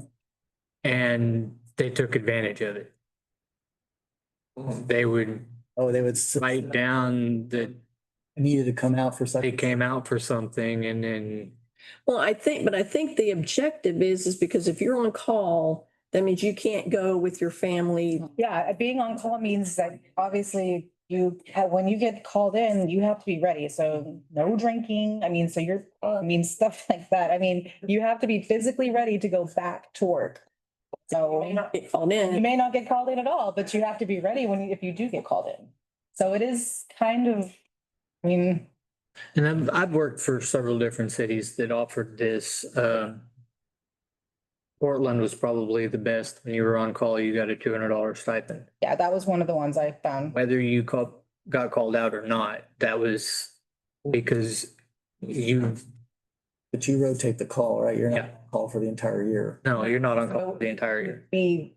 That only happened to me once and it was here. So Victor on call this week, he called in sick. Does he get that higher rate? No, well, it would be whoever replaces him on call, I would assume. You would change the on-call person. Yeah, and then they would benefit from that. Okay, sure. Just thinking money from That depends. If he doesn't come into work for the day, he loses his pay for the day. But if he responds, if he gets called out after hours, then he would get it rather than, throw the rotation. Because the on-call is basically the late night calls and then coming and giving up your weekend. So if they come in, do you then regulate their overtime? So if they stay home another day, or do you just give them overtime? No. They get overtime? They get overtime. If they happen to hit. They have to hit 40, but if they hit 40, they get their overtime. They probably will. Get called. Okay. That's just something that I've noticed in other policies, so that is pretty standard. So how much again? How much was it? 100 per week. Which, I mean, you don't have to do 100. I mean, I think I saw other cities do 50 per week. It's just an incentive to pretty much being on call. So each department would have, most departments don't have more than one on-call person, or do you? My utility. They rotate. You have 4 on? A lot of guys don't do their own call. We get dispatch, we get a structure fire, they all come in. Do you have 3 shifts and 2 shifts, 1 shift is there and you have 2 shifts there and 1 shift always on call? Yeah, they're always on call. Because we have 2 in, 2 out rule per year, we gotta try to meet, so we're waiting a lot on call here. Well, I mean, again, I think we're talking about this, you have to be here in town, Right, you have to be here in town. not going. Gotta be able to get here within, what, You have 30 minutes. A lot of your guys live far out of town, though. I guess, and like Jeremy, a lot of guys where they live here, The- guys, we depend on a lot. You have a structure fire, come on in, come in. We didn't want to call policy first. Call, because they would always say, take one call for me, where the guys being out of pocket, take a call. So we say, let's just try to do away with on call, so it's just, guys that are here in town. Well, these guys, so the guys sometimes what they'll do is, I'll buy you a meal or something, structure fire, they did a great job. Do they get paid for those hours they're on the fire though? Do they get paid for those hours? Come on in, it's like on call people, Okay. get paid. Well, it sounds a little more complicated. Maybe you guys need to talk about that. I think I have that, this is something that literally just got brought to my attention like maybe a week ago. So that's something I still need to research. Pay everybody to be on call all yeah. But I mean, I think it's a good incentive. So the next one would be on page 33, which is the incentive pay program. Now this is definitely not complete in its entirety. I added in the policy on it and obviously the documentation of getting this incentive pay, which is really certification pay. But I think that the main thing that I added in here was the list of incentive pay, but I have had a lot of conversations, a lot of people about either not enough certifications available or the amount for a certification being too low. So right now what I'm doing is I'm taking all of our comparative cities that we use in our salary survey, and I'm going and seeing what their certification list is. I'm like halfway there. I have a couple people who haven't responded to me with their list. Again. Oh, I don't know. But I have so far, yes, I will confirm that our list is not as great as other cities' list. I mean, you have other cities who provide a lot of certifications. I mean, I think it can go really deep. I mean, you have some cities paying people just for having a bachelor's degree. I mean, but I just added this in here, but I think this is going to go a little bit deeper. And I think we talked about maybe discussing this more when we talk about the compensation plan within the budget. Just because obviously we're talking about dollar amounts here. I guess part of it is the effort required to get the certification, right? If it's an 8-hour class and that's it, that's not really, Yeah, I mean, right? I don't know if any just like that. the two that I have here in yellow, I just added these in here because these are common ones that I actually have seen so far in my research. The city secretary and then the permit technician. So And those certifications, those are, from what I've been told, I mean, I obviously don't have any experience, but I've been told that it's like taking a college course. I mean, and then the permit technician too it's a really hard test. Like these are hard tests. So, but obviously there's a lot more to the certification than what I have on here, just because I'm not done with my research yet. Just wanted to add this list in here because I think employees should know what certifications we do pay for. I guess the hard part is trying to compare across different certifications, why one would be worth more than the other, like one department versus another. And see, I think that's something, I think that it would be best to sit down department to discuss, because I've never taken this test. I don't know how hard it is, I can't make it to I can't make an assumption on what it would be worth for this says to be paid out to an employee for having it. Obviously the department would, but on the amounts wise, I mean, you have some cities that are paying more, but you also have some cities that are paying the same, and then you have some cities that are paying less. So it's really all just taking that median. It goes up and down. I guess the other question is, are these required to even be in the position they're in? That's, And therefore, would that be in their salary? see, that with getting certification pay, the point is it's not a requirement of your, Right, it should not a requirement. it adds to it, but it Adds to it. has value. That's somewhere I would really like to caution you guys. Especially when it comes to these water and wastewater licenses, because we're not talking about hours in a classroom. We're talking about years of experience. Definitely. And if you go telling these people, I'm not gonna pay you because the job description says you have to have this, then they're gonna be like, then why do I want to bother? You know, why do I want to put forth all the extra effort to get that when this guy that's been here for 3 years doesn't have to have his license? Why do I need to put forth that extra effort just for $100 a month? Well, I know, well, I mean- the other guy wouldn't be getting the same pay. I don't know. I mean, I'm just throwing it out there. Well, Sometimes you need a certification to be in the job, and that job will conceivably pay more because you have to have that certification. yeah, but that's not how our salary is set up. But that is not how our salary. So you're not getting any sort of extra pay for having any sort of license. If you come in and you have one of these licenses, then you'll get the certification pay. I think that's because a lot of cities do that. They are paying extra for the When certification. I was in Beeville, we based our salaries for the utility and wastewater department on licensed criteria.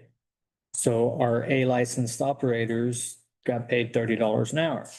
B licensed got 28, C licensed got 20, I think it was 24. D license was at 20, and in entry level was at 14. So we didn't have a certification for licenses because you came in based on what your license level was. And it was described that way in a job description. And it worked great until a new council come in and discovered that we didn't have the budget to do that. So then you have a situation where you have no money to pay your people. But I mean, that would be either way, wouldn't it? I mean, I don't know, whichever is more clear. I mean, the goal is to provide a decent incentive to get these, to bring everybody up. And I think, and I'm sure Do it as a touch. cities and parents. That is, particularly with utilities, is that already set their pay scale, or you're relying upon the certification to? Yeah, and I'm getting, some of the cities I'm getting, they're thankfully, they're providing me with the policy on it as well with the list. So I am kind of getting what they do. And I mean, really, who was it? Oh, not Rockport. I don't remember what city it was, somewhere near here. They did their certification as a percentage of the person's salary. I don't know how they're doing that. That honestly confuses me. I feel like they're paying, that's a lot, but Portland and Corpus will give their employees what they call a bonus at the end of the year, which is a certification pay. I think that's what this one city, and then maybe it was Portland. It was Percentage of your salary. Yeah, and I think it was like max 8% or something like that. But that was based on the licenses you had, the hours you went to class to maintain them and all of that. I'm not just talking about my department certifications either, we're all required to have some sort of certification. And I have years and hours of experience in building these licenses that I carry. And I know Joe has the same, but to get our people interested in that, we need it, I hate to say it, but we need to dangle that carrot out there because they're just not, nobody wants to do it anymore. It's a motivation job. It's like a fire marshal that does fire inspections and fire investigation. But I have my captains that can do it, Mhm. which the class is for. And I'm arson investigator, they're fire investigators, to tell me what causes that fire up here. Or to do inspections for customers, a lot of business that want an inspection on my day, or say, we had a fire marshal. Here, you're gonna pay about $75,000 a year, you're not gonna get it. I work all every day, so right now I got each shift that's able to do that. I can pay the certification pay, save the city a lot of money. I have to buy a vehicle, I have to get a vehicle with it, and I don't have to pay all the insurance and everything for it, so certification pay helps out from a fire department. And it drives home the fact that in our growing industry, education is key.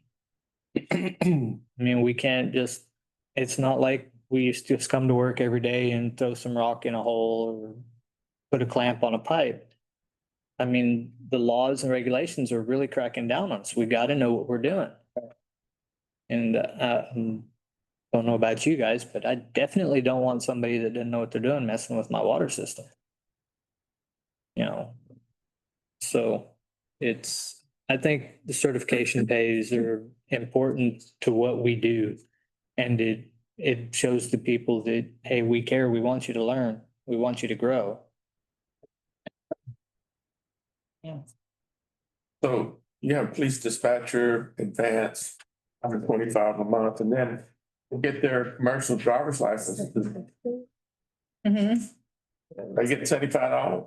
Yes. Police Having a dispatcher. CPO?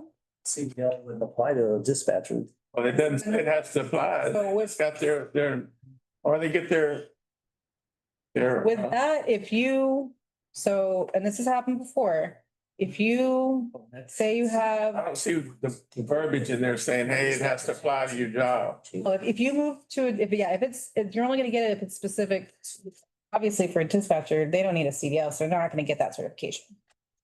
It has to be specific to their department. So if you have, if it's the same concept as somebody goes from one department to another department, if you go from PD to Public Works, well, you're not gonna get PD certification anymore because you're in Public Works now. So it's right there. The city will provide incentive pay for positions in specialty and or technical areas where an employee holds or acquires licenses, certifications or knowledge which is greater than what the position requires. Yeah. Well, that's a little bit different than what she said. Yeah. That's what, Greater than what the dispatcher. I think this came up a few years ago too, but I mean, the point is you don't want people getting certifications in areas that doesn't have anything to do with it. Yeah. It's not, probably most of these, they couldn't do it anyway. Yeah. But- In the policy paragraph, I am stating that should an employee be transferred to department where the training becomes applicable, then they'll be eligible for certification. But if it's forfeited if you transfer places where the training is not applicable anymore. So, If it's not applicable, the city's not gonna pay for it anyway. And like code enforcement, there's no reason for him to have a water license, Well, a wastewater I license. like to think, I mean, hey, is he gonna use that? Yeah. It has been asked. I'm sorry? It has been asked in the past. Only, but it's, To another department and they still want you to pay for it. right, And their license for, Yeah. So the longevity pay, actually, this is something that got approved a long time ago, and I guess it just never got changed, so I'm adding it in there. Yes. Then the last is, well, not the last, interim pay, I'm just adding a little tidbit in there about interim pay. Obviously, if a supervisor or other member of management is absent for an extended period of time, the interim pay may be activated for the employee temporarily. I'm just stating that the interim pay will be a minimum of 5%, but no more than 10% greater than employee's regular wage, and that no event shall an employee serve as an interim for more than 6 months. And that is in a policy somewhere. It's written down. I don't know where. It is somewhere because I know It might be in the compensation policy. The thought process there is after 6 months, to promote them into that position. Yes. Or. Believe. Right, you're not gonna be, Else, or hopefully that whoever the member of management comes back from whatever they're doing, I don't know. Yeah. So, At least that forces you to look. yeah. Travel policy. Okay, so the only thing on the travel policy that I'm adding is that upon return from authorized travel, each employee will submit within 3 working days a completed training acknowledgement form, which will provide a detailed explanation of the training attended, and then this information will be given to Human Resources to add to your personnel file. All this is saying is that just explaining that obviously the benefit of the training that they attended. Did they learn anything? I mean, was it beneficial? Would they? We're gonna attend and or share with fellow employees as appropriate, because like when you go to TML and we go to these different things, you know, okay, so one person saw it, but nobody else gets the benefit of that. Yeah, I think it should be shared with employees. Or there's something, Well, we're- not everything will be shareable. we're making it the, standard report to council. But yeah, we'll get that to appropriate other departments. Okay, I mean, this is I like that. Yeah.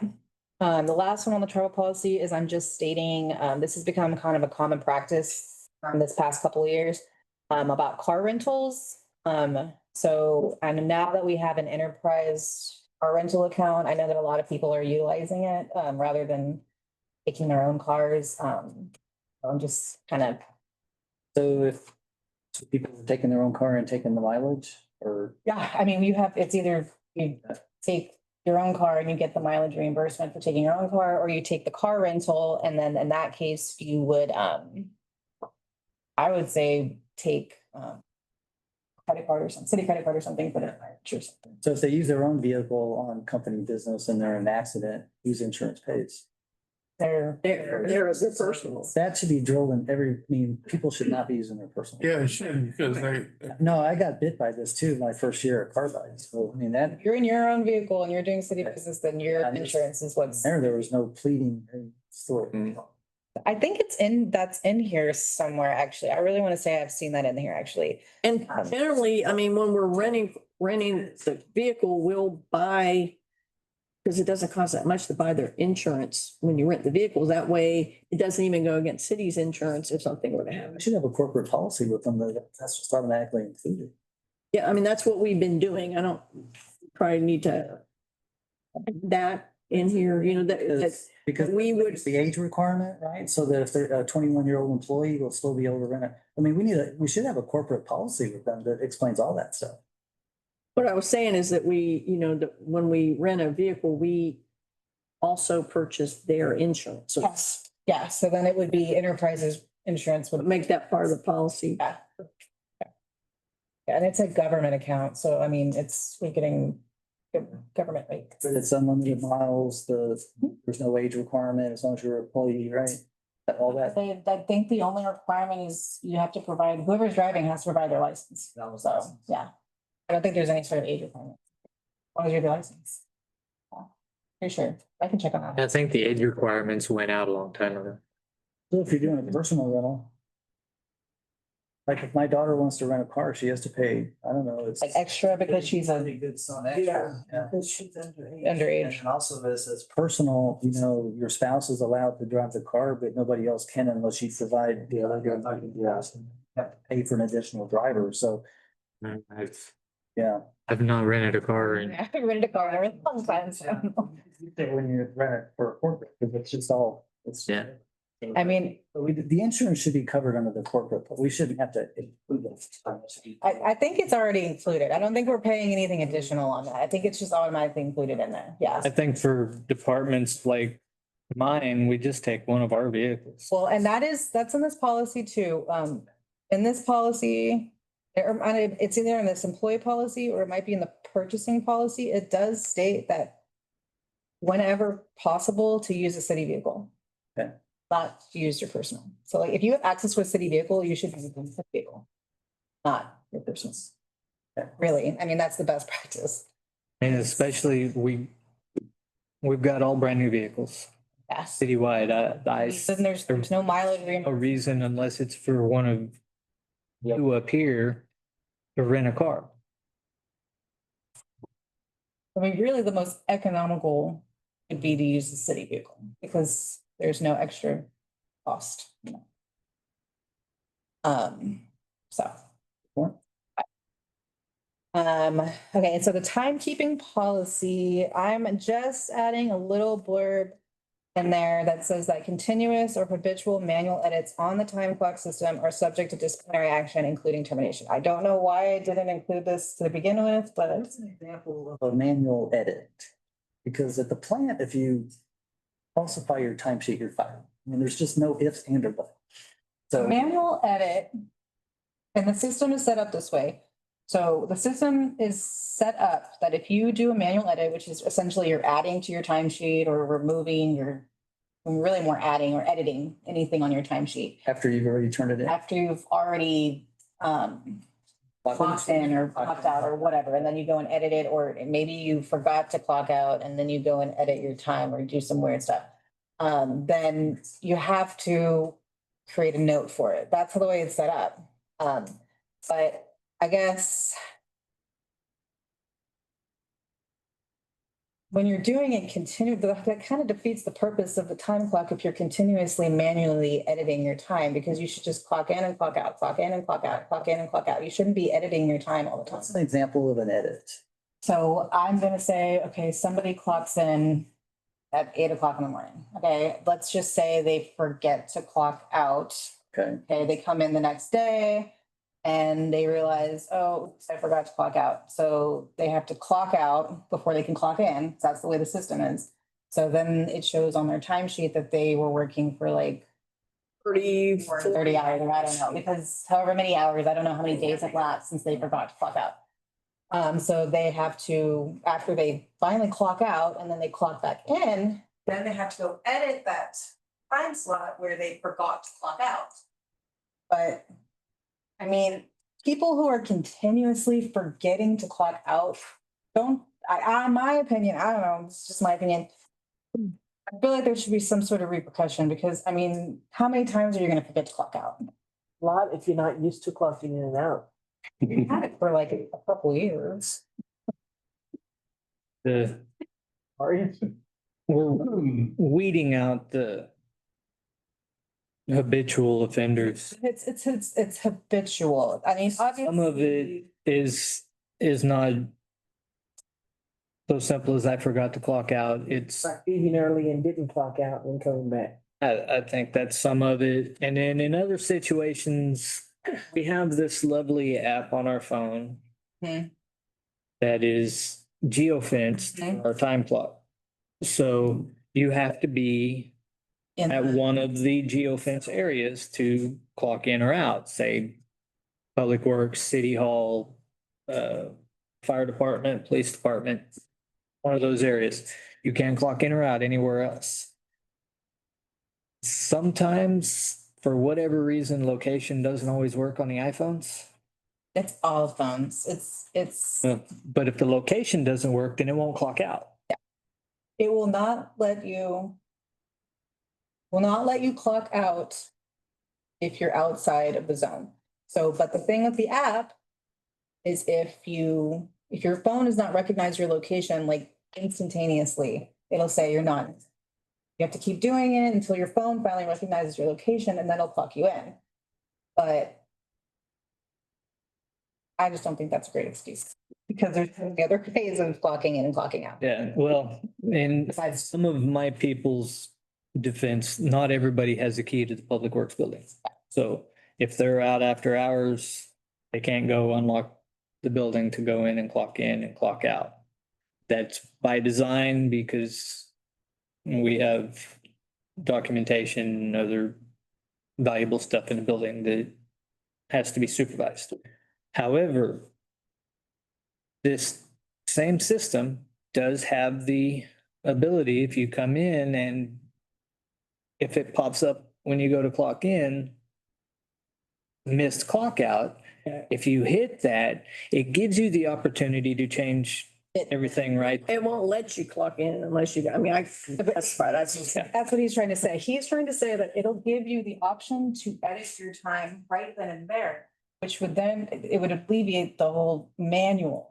It's the people who don't take advantage of that moment, like, oh man, I really did forget to clock out. Like, they're just like, whatever. And then they'll go later on to fix it.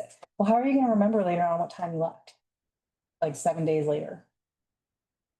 And I mean, you're not, you're only gonna remember in that moment. I've told my people if they have to edit their time, they need to write it down on paper and bring it to me You'll do it. and I'll do it.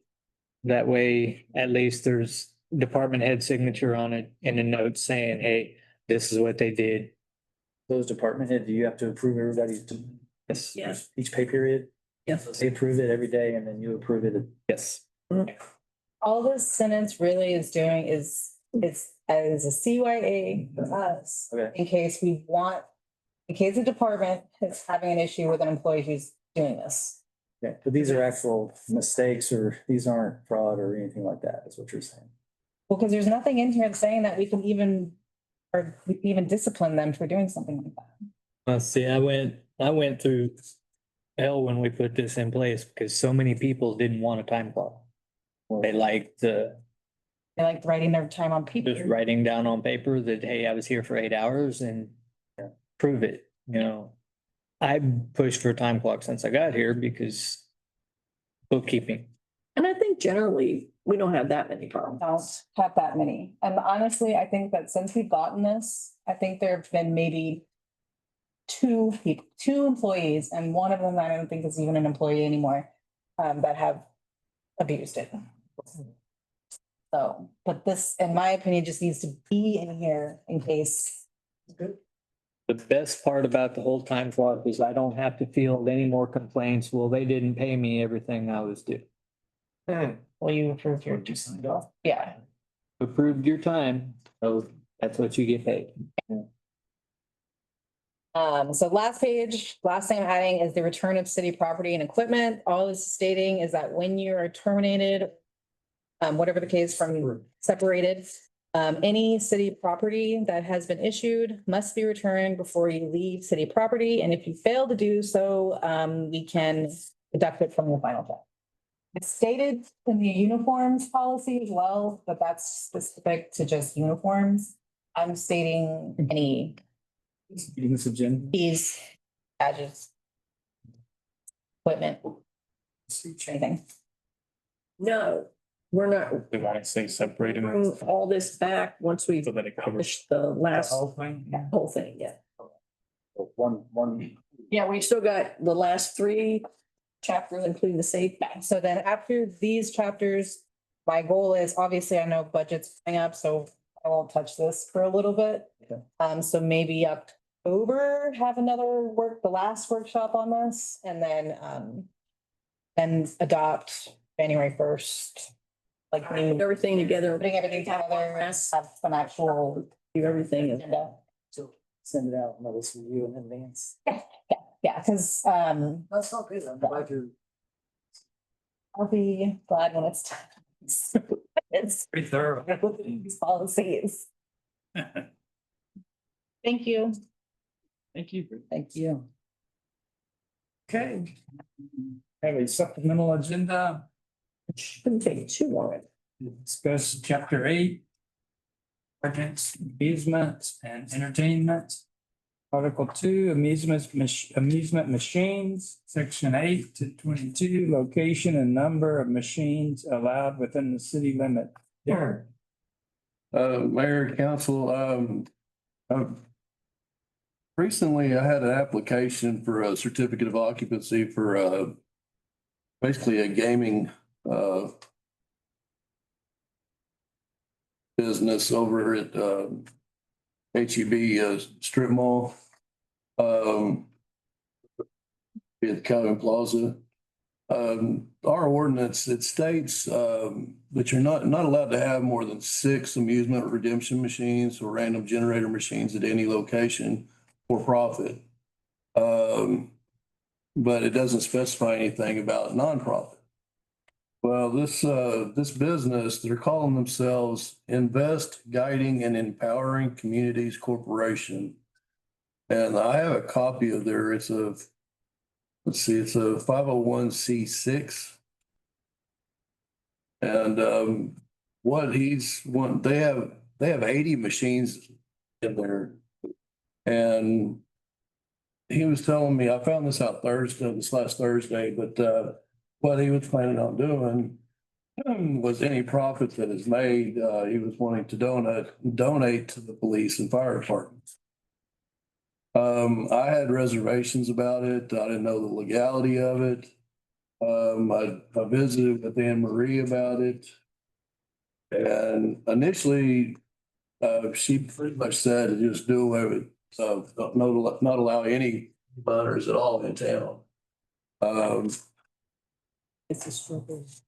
But later on, after discussion, she was talking about maybe just taking the for-profit part out of our ordinance to limit the 8-liners to 6 for any kind of profit or nonprofit business at any location.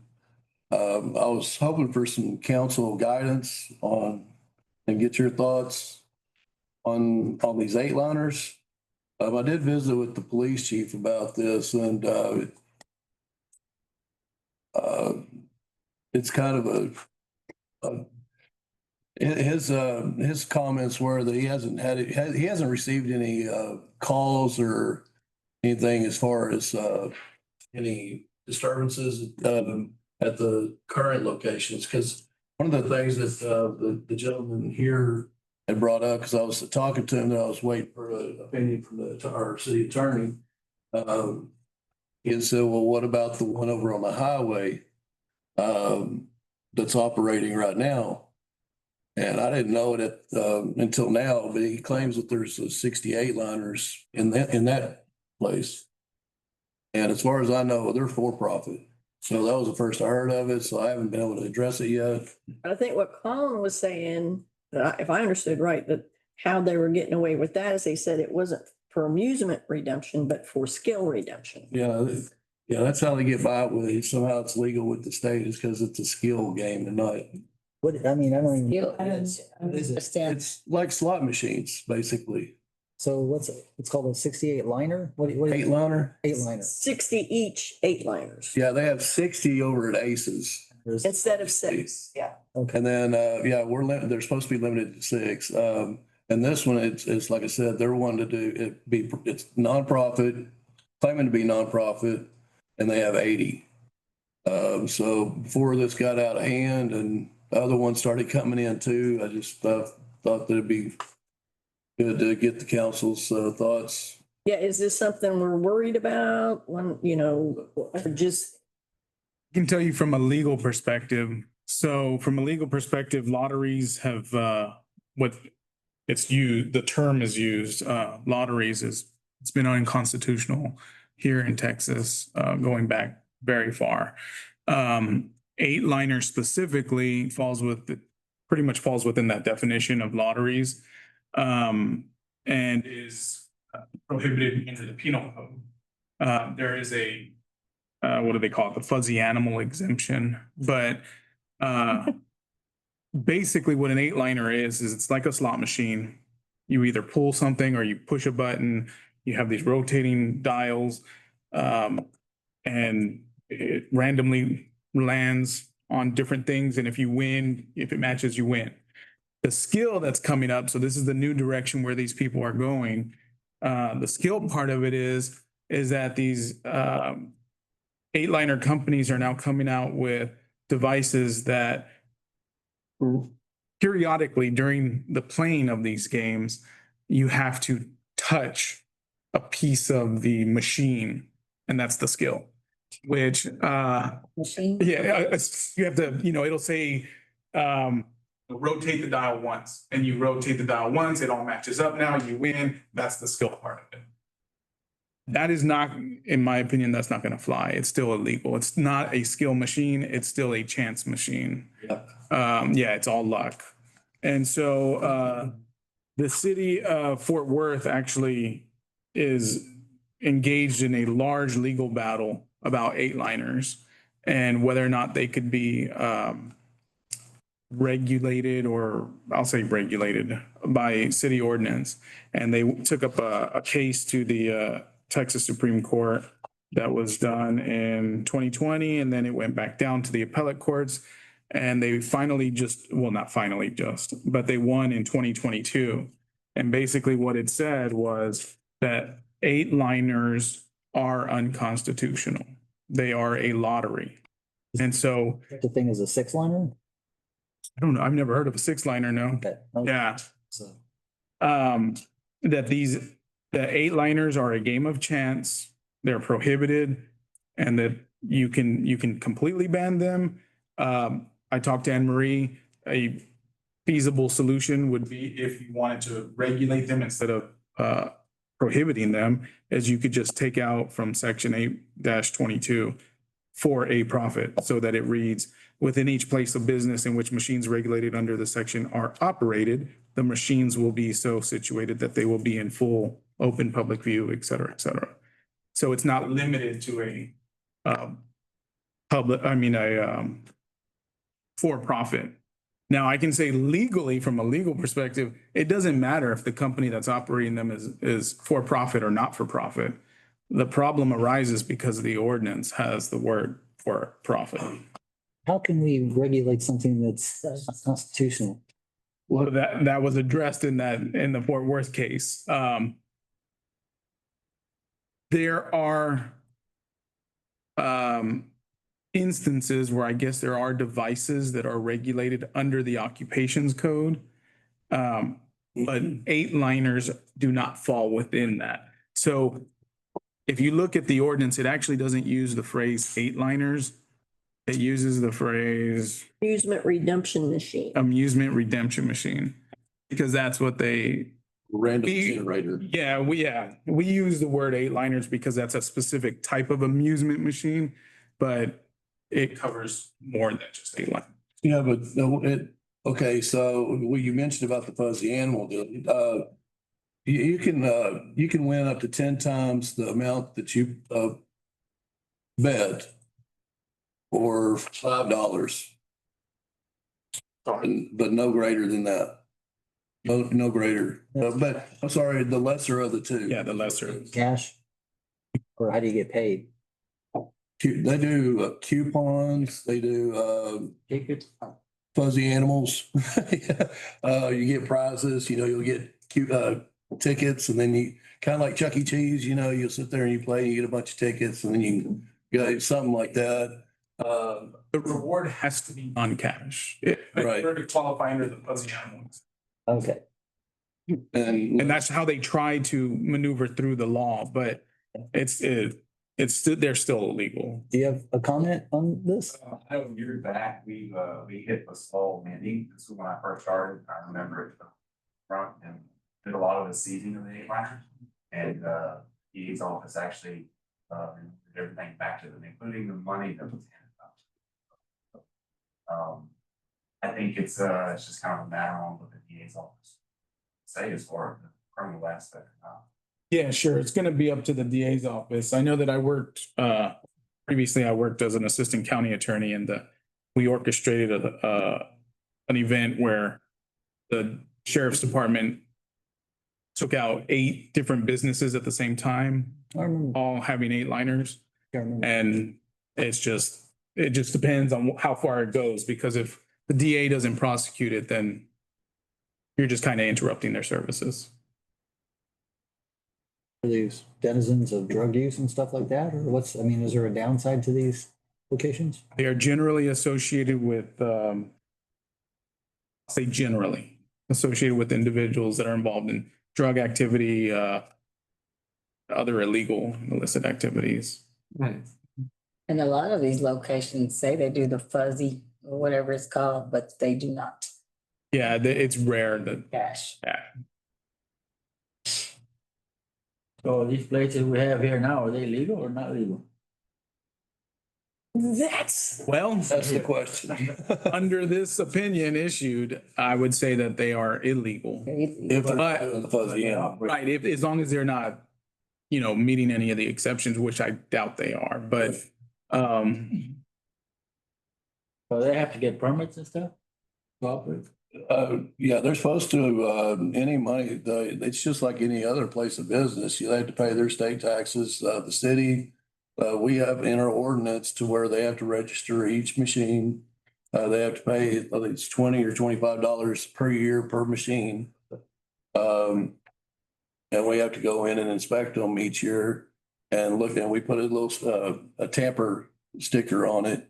And we go and make sure that each one of the devices that they had the year before are the ones that are registered with the city, that they don't change them out or something without notifying us. there's a lot of case law, upholding the forfeiture of these machines. So, I mean, the case law all supports, confiscating them, regulating them or prohibiting them. What they're trying to claim with the skill part of it is there's a part in the occupations code, which is chapter 2153, that is, allows the cities and the state to kind of regulate them if there's a skill involved. But the problem is, and a lot of the manufacturers are kind of using the word skill in the title of some of these machines to try to give the impression that they use some level of skill, but they're all chance. So if we were trying to, because it sounds like it might be, I mean, I don't know whether would be difficult to just outright ban everything. And without them finding loopholes to still, or somehow write it to where we'll work with you on these things, but it can't be more than 6. Can't be more than 4, whatever. It's all in how far do you want to push it? If you ban them all, you might have some pushback from some of these businesses. If you allow 6, I mean, yes, they are illegal, but Said the permit's $25 Per machine. How many Why don't has, you go up to $10,000 per. That's, if that's what the council wishes, then. That wouldn't make it legal. There's It'd be legal. Got rid of a bunch of them, a lot That of them, and now they're freaking back in. yes. I guess they're using the skill card because there's a card place over here, I heard. You can go in and play cards and bet. Well, there's 2 places like that here in town. Yes, and both of them, well, there's the one that you're referring to, that opened up, a year or 2 ago. roosters? It's Third Coast, I believe. And, anyway, they were gonna use computer monitors instead of the 8-liners. And then they also had poker tables. Yes. And then when there's Aces, which I just now found out that they have 68 liners. But I thought they had computer monitors too. And then they also have poker tables as well. And I know that they do like poker tournaments and things like that as well. All these guys came to you and got permits for each machine?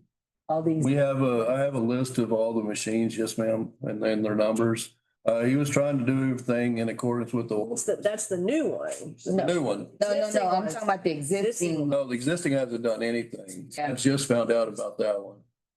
Existing. But this one, he's trying to do everything in accordance with the ordinance. And like I said, he was offering any profit. He said at the end of the month, you could check audit his books, and any profit goes to the fire and police. So. Yeah, well. Well, I guess. Yeah, I know. I'm just relaying a message. When I first moved to Corpus, there was a guy to come into our shop all the time and he run 8-liner businesses. They'd come in and bust one of his business, take all his machines, and he'd just pull out a roll of money out of his pocket, go buy more machines in another building and start all over again. No. They don't care. No, they don't. They make Hand over fist. a lot of money. Not looking bad, huh? But yeah, no, they. That is the same as you look at going and buying a piece of gum at the store. So, but man, we would be within our legal right if we took chapter 8 and we just say, we are gonna forbid these. Yeah, you wouldn't specifically prohibit 8-liners, but you would prohibit the amusement devices. Subscription machines, Well, that would include, generator machines. even like the little crane game at Walmart and. Well, not necessarily, because there is the animal exception. That's true. That was why it was created. It was created for like these cases refer to Chuck E. Cheese and Right. games at Chuck E. Cheese. It's basically that's what we're trying to get a feel from council. You guys want to look at, for us pursuing, Prohibition, yeah. pivot these or work with them to a limit, or it's not causing any problems right now, just leave it be. Well, would it be worth discussing with the current DA to see what her opinion might be? With who, I'm sorry? The current DA, He's already mentioned that. Colin has talked. previous, was that? Yeah, that Oh, I was don't previous. Previous. I don't know what this. I can, don't know the history on that, yes. yeah, no, I'm just. For sure can do that. I thought he had. Well, and it is a violation of the city ordinance too, depending on what y'all decide. Right. But it could be a violation of ordinance and we can issue citations and take them to municipal court. They're gonna laugh at that because that has no impact. You need big, big. Yeah, it needs to be big, yeah, because that'd only be up to 500 a day, so. I guarantee you, they'd love to shore up our budget. It'd be in here. Hey, $500 a day, you know. It's another way of looking at it as a place for people to go and keeps them out of trouble somewhere else. I mean, is that? Yeah, and that's part of that. I could tell you, in this, it says the business is a nonprofit corporation operating a game room, facility housing 80 electronic gaming machines for public, especially adults, recreational use. The facility is staffed to ensure proper supervision, maintenance, and customer service during established hours of operation. And the winners are given non-merchandise toys valued less than $5. That's what he put on here. I did ask Colin that specifically today. I said, are you guys is this causing problems? You know, Or is it calls out there. keeping? And he told me no, that they're, He said they've had 0 calls. Tell the guy to open a Dave and Buster's. Do we know how many of those we have now in here? Where? They're in those games, whatever they're calling them. Well, a lot of, several of the convenience stores have them in there. And then, of course, that Third Coast, I'm not for sure if they have, I don't think they have 8-liners. I know they have the computer monitors, since I did the inspections on it.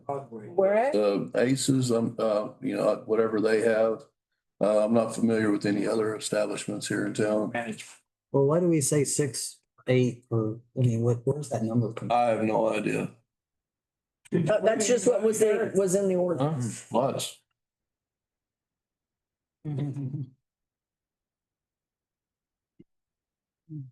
Well, I kind of have an issue with regulating something that's not constitutional. But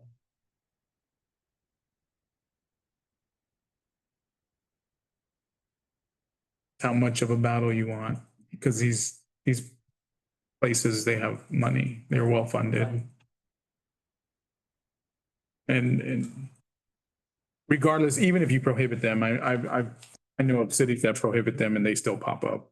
Yeah. I mean, you need the enforcement side of it. You need the enforcement action in order to discourage them. If you don't have any enforcement. $1 a machine would definitely. I think it's a deterrence. I don't know if they're that well funded, I don't know that it's gonna keep them out, but. But again, I don't know that there's any. Monitor them. There's any difference between if you're doing it for profit or nonprofit. Right. That makes sense. Take that out. The legal from state law, it doesn't matter.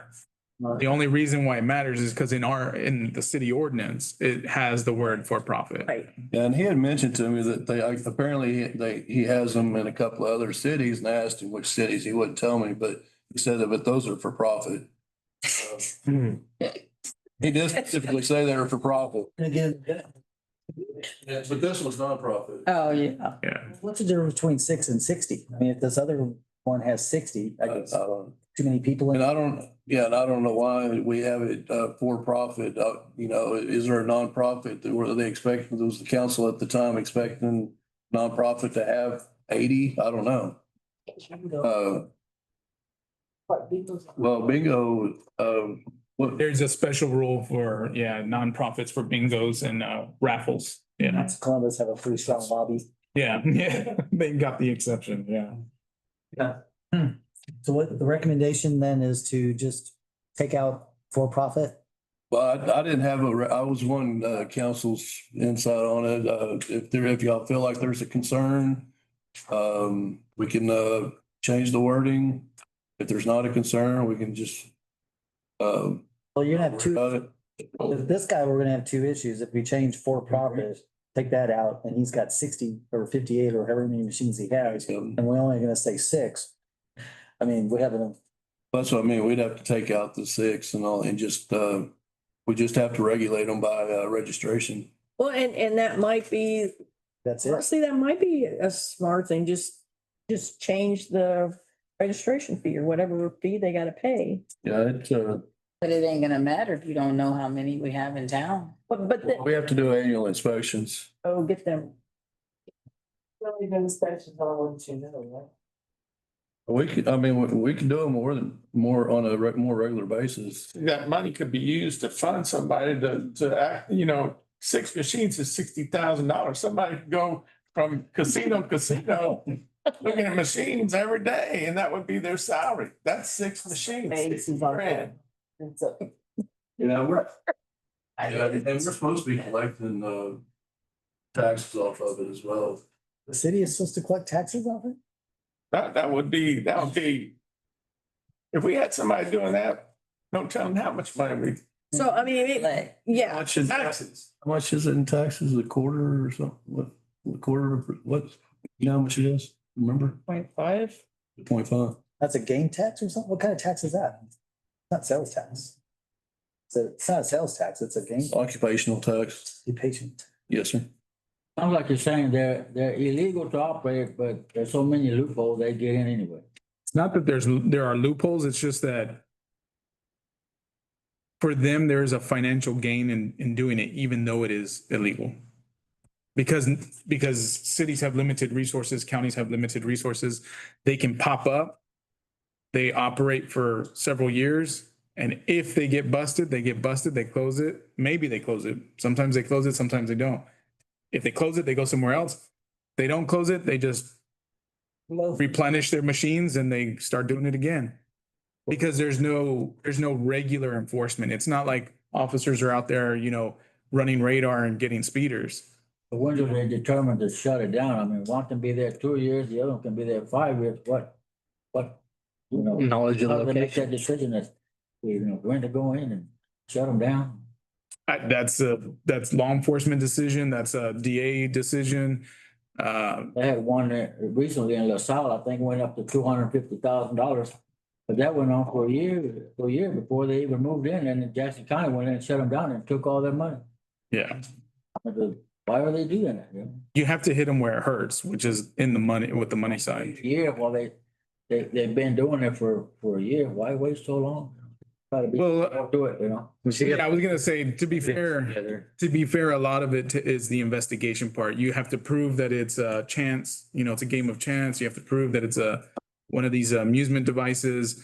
So it's a lot of undercover work from law enforcement. It is a lot of work to go in. Yes, so correct me if I'm wrong, Derek, but it looks like that the amusement center annual license, it's $50 per machine. Is that right? That's penalty to, let's see, the annualized, yes, I'm sorry, it is $50 per machine. I mean, that's something we can adjust to, and perhaps, I'm just, if we forget the part about the profit and not put a limit on it, it's just gotta meet, I mean, you can regulate it. If you decide to go that route, you can regulate it. I mean, the Fort Worth ordinance, they regulated where they could be located. They basically implemented like zoning ordinance for them, and they couldn't be located within so many feet of a hospital, church. That's what we did the last. That's a state law, isn't it? It's 300 foot from a school. We did But it, and that's how we got. Yeah. And I think the State law. city adopted that and incorporated. but I think that's in state law, because it's not in, Where's that? yeah. Yeah, that's what we did the last time we used that. Well, and there, They were so close to schools and churches and what else? well, and he made sure that he was greater than the 300 feet. Yeah. So he legally where he is, He knows. he's okay. Knows what he's. Yeah, he knows. And they do. They always, a lot of them do. HEB. No, they're limited by the size of what our. Baptist church. Obviously, Not Elmo. and so we clean it up and just HEB. don't worry about, The More than the 300 feet. HEB Apartments Church. you know, increase or look at increasing the fee, so Yeah, and it's half, discourage them from having hundreds of them. They're gonna pay more per machine. yeah, and the occupational tax is, it's half the amount levied by the state, so whatever that is. It's an income tax. It's not a sales tax. It's audited quarterly? How do you? Sorry? That's audited quarterly or how? The Yearly. occupancy tax. That's just based on the number of machines, not on how much income they have. It just, I'm not a gambler. I don't, so I wouldn't know how to do it. Change But the I'm not- amusement center annual license to Again, 5,000 per machine. Yeah. Change the amusement center annual license to 5,000 per machine. Ooh, Because right now it's $50 per machine. That's 50. 45. Yeah. Anyway, we'll look into more. It's Also have a conversation with Sarah too. mhm. Yeah, I'll talk with Sarah, but I mean, it's not creating an issue and it's providing a place for people to go and keeps them out of trouble that they might get into some of these. I don't know. Well, that's what happened the last time too, didn't, some retired teachers came in and asked us not to get rid of them. Yeah. Yeah, They, nothing else for them to nothing do. else for them to do here, so they. There's a lot of people that do it. Oh, yeah. We just want to make sure that we're obviously fairly administering. I Whatever could we see it in the, 50 to, 150 or something. About 10,000. the other side of that is It's a lot. how do you police and make sure they're not Yeah. laundering money through that? You don't? No. well, you know. That's the Yeah, There's a lot of criminal activity. that's the front around the A-liners is laundering money. some machines from being here in those establishments because I guess there's not a lot of good going on. CJ, you have a CJ. question? It's a genuine question. Is there anything they can do to oppose y'all raising the inspection fee? Like a lawsuit or? Well, sure, and they can file a lawsuit, but they can file a lawsuit for anything. I think city has the right to just say the city has the right to regulate it, but they're unconstitutional, so, Yeah. yeah. Yeah. I mean, you're regulating an illegal activity. And if They would have to bring a suit if they wanted to challenge. And I think too, we can spend some more time and look and see what other cities are doing too. So if it's, Well, if it's approved and then we find out that it becomes a problem, we'll just, disapprove. My concern is, he applied 6/12 this year. So it's been already, I've been delaying him for a month on an answer. Cause I was trying to get, It's already operational. he doesn't want to spend any more money on the building until he knows for sure he can operate, but he's already got all his machines in there. He spent a lot of money on all the electrical. I know the landlord didn't take care, he's paid for redoing the air conditioning. He's spent a lot of money. But he said about ordinance right now, he's in compliance. Right, because the way it's written, but Because again, if, He's not operating yet. I know, but if he were to, Right. he is, So he'd be in compliance, yeah. But if we go and change things, it would not be grandfathered. but he's he's got a lot of money to spend on the improvements on the building itself before I can That thing. consider it as occupancy. Change it after he applies? It's right next to Ace Hardware. Effective. I'd have to look because I don't know if it goes by the date that they submit the application or does it go by the date it's approved.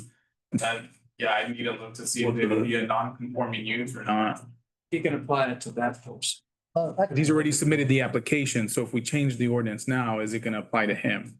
Well, in the ordinance, the zoning ordinance that we were looking at adopting is just bare bones. I mean, it's not that specific yet. Okay. No, this is just, This says 6 machines. If he's gonna put 50. but it's for profit. Yeah. It's machines. See, he's nonprofit. And, no, it's, So then we. basically, right now, the zoning ordinance, there's no business, there's no C1, there's no C2 or anything like that. It's just commercial. Right. And it doesn't have anything kind of specific things in there about eight liners or any. Right. Amusement machines or anything. No, it's just bare bones zoning ordinance right now. That hasn't. Yes. Pay a registration fee either, right? No, he does. He knows he's gonna have to pay that. Let's do, well, like kind of what Daniel was saying, let's take the for-profit out and take the number 6 out. And just regulate them. Yeah. Let it ride until we get all this other research and we can change it later. I think that would. So the places that are open, they don't have a permit.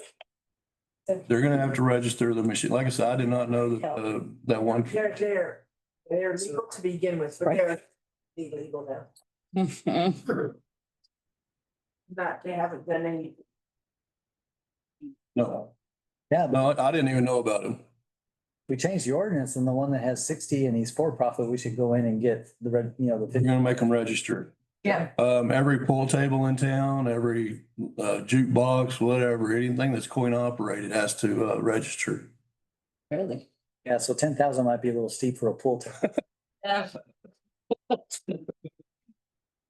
That's crazy. I didn't know that. Ten goes for granted. Yeah, they're all supposed to be paying taxes on all those. So the tax is based on the income generated or just the. That's, as far as I know, I'm not a tax attorney, so I've never dealt with this stuff.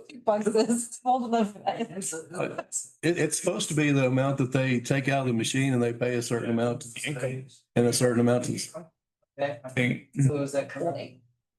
they're supposed to be paying it, but There's no way Where's to. that? There's no, yeah, it's based on honesty. the comptroller. Yeah, it's based on, Is that the control? And you know they ain't honest. But yeah, I mean, it's exactly right. They're not gonna, this is the deleterious effect of it's these. like the car washes, you take all, they're not gonna show every quarter that they made, No. but, Honor system on cash. I mean, they're sending tax to the comptroller, just like sales tax or whatever. and to us. But they're supposed to be sending half as much to us. Right. Which that isn't happening yet. Money you putting in there. Well, I don't know if those eight liners probably do, but they can, I'm sure they can easily reset them. I don't know. And I don't know, Set 'em. yeah, we'll have to look in and see. I know with sales tax, it's hard to get specific, which business are sending what, how much. That's good. It may be the same with this. There's no way to find out specifically how much, but they would have a report that they need to submit to us. Yes, and there's, Yes. and there's no telling if if what they are reporting is accurate or not. Yeah, I think we got the direction. So not you, Derek. You may bring that back to council for, Yes, we'll need to. I guess I'll go ahead and bring it to next week's council meeting. Good. If you can get, well, Like next week? But I was hoping, to get it together by next week. I knew there was something. The workshop session. Officially declare us adjourned. Amen. We don't need a motion? You don't have. Okay. Workshop. All right. Thank you. Thank you. Andy wants me to vote on it. Okay. Yeah, she was cueing me until Jack was taking So we control. have